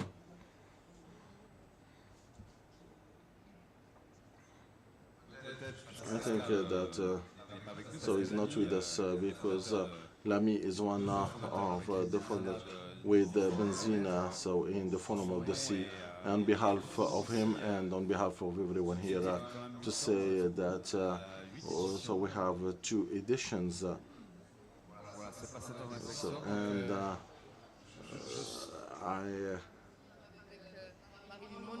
So there was also a movie by Marilyn Monroe. So I think that 8 years, it's a lot of work that has been done, and also a lot of means, and I think that the Forum of Bizerte, owes a lot to Which and Med. So I would like to thank the European Union. So otherwise it couldn't exist, and we will. So it's a call for contribution. And I see, I'm looking at everyone. I think I'm thinking of Switzerland, that I love a lot, and I think that I can be. So, what is the representative of Switzerland? Thank you very much. I think also I think of you. So you haven't ratified the BNG. So please do it because love is good, and also to prove it, it's something good. So please help us. Help us. So help us. Greece is one of the 23 countries, and Mrs. the Ambassador, so we can consider the ocean pioneers. So they ticked 2 cases, and because for us, so we would like to protect the oceans. Otherwise, everything is blue. So the 2 cases we need to take, so to maintain its garden. This is something very important. But for the water of the property, and also so the high seas, it's like it's like the pool or swimming pool. We need to maintain it, and also we have so the water of the swimming pool. So historically, Nice will allow, as I said, because we are here. So that's so the port of Sri Lanka. There are 57 countries that ratified. So we need 3 days, and because they said that it will be ratified in Nice, and please. So I think that will go, and I think that we will have it. And I think that's 65% of the world will be protected. So Monday on Geneva, we'll have the opportunity of OMC to announce the ratification of the OMC, and because the Lamy was the general director, because it will stop the countries to support the activities for illicit fishing, and this will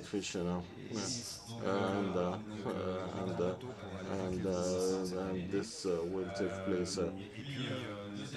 And the two second elements is so we have 67 countries that are opposing. So in the and there is a company which is Canadian. I think that they can help us, and we have Switzerland that did some steps and to do the so in order to stop. So I think that for the Forum of Bizerte could be done in spring if we have means to do that. I think for the time being, so we don't have the means. So please call in your generosity, and at the end I heard something good. That's a good sentence here. Somebody said, so in order not to lose the north, so the south needs to win. So the south before everything. Thank you very much for this meeting. Thank you very much, Olivier, for your message. So before concluding, and I think that Pascal cannot be with us today, but he will join us during the evening, and he can give us his impressions. I would like first of all to thank my team, Saif Ayari, who was the BBS, and thanks to him we had all these videos. Thank you very much, Saif. And I would like to thank the officer Khadija from Imagine Action. I would like to thank I would like to thank Nadra Barish, Ishraqa, and Agat Lohan for the follow-up.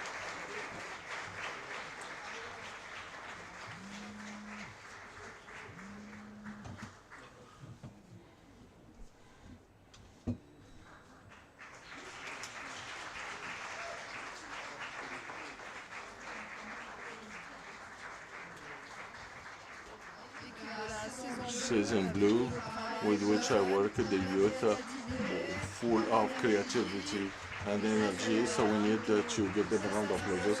All this is thanks to them, and before also, and I would like to thank the member of the Blue Season, Mr. Fathi Belkahia. Thank you very much for joining me. Mrs. Amnadi Messi, thank you very much also to be with us. Mr. Fathi, who is a pioneer of Bizerte, and I do everything with him.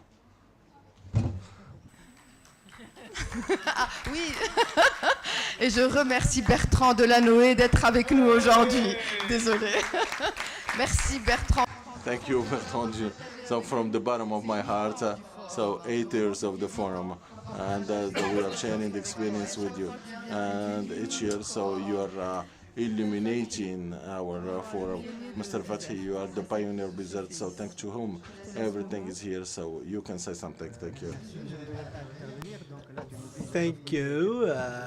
This is unexpected, really, but let me probably create some words to express myself. Thank you very much.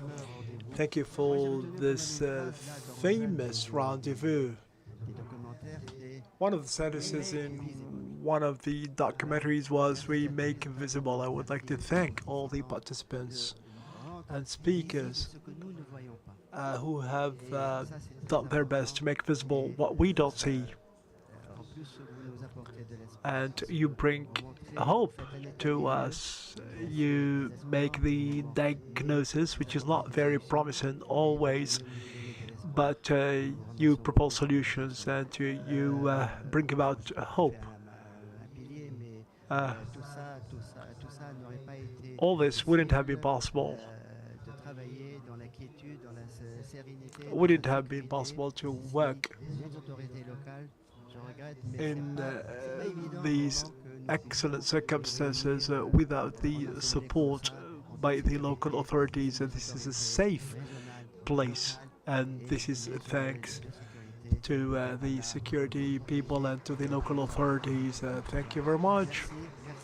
Thank you, Rim. Thank you, Rim, for giving us this opportunity. Emna.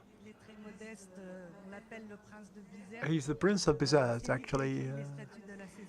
He is the one who has written down the statutes of la Saison Bleue. Tonight's dinner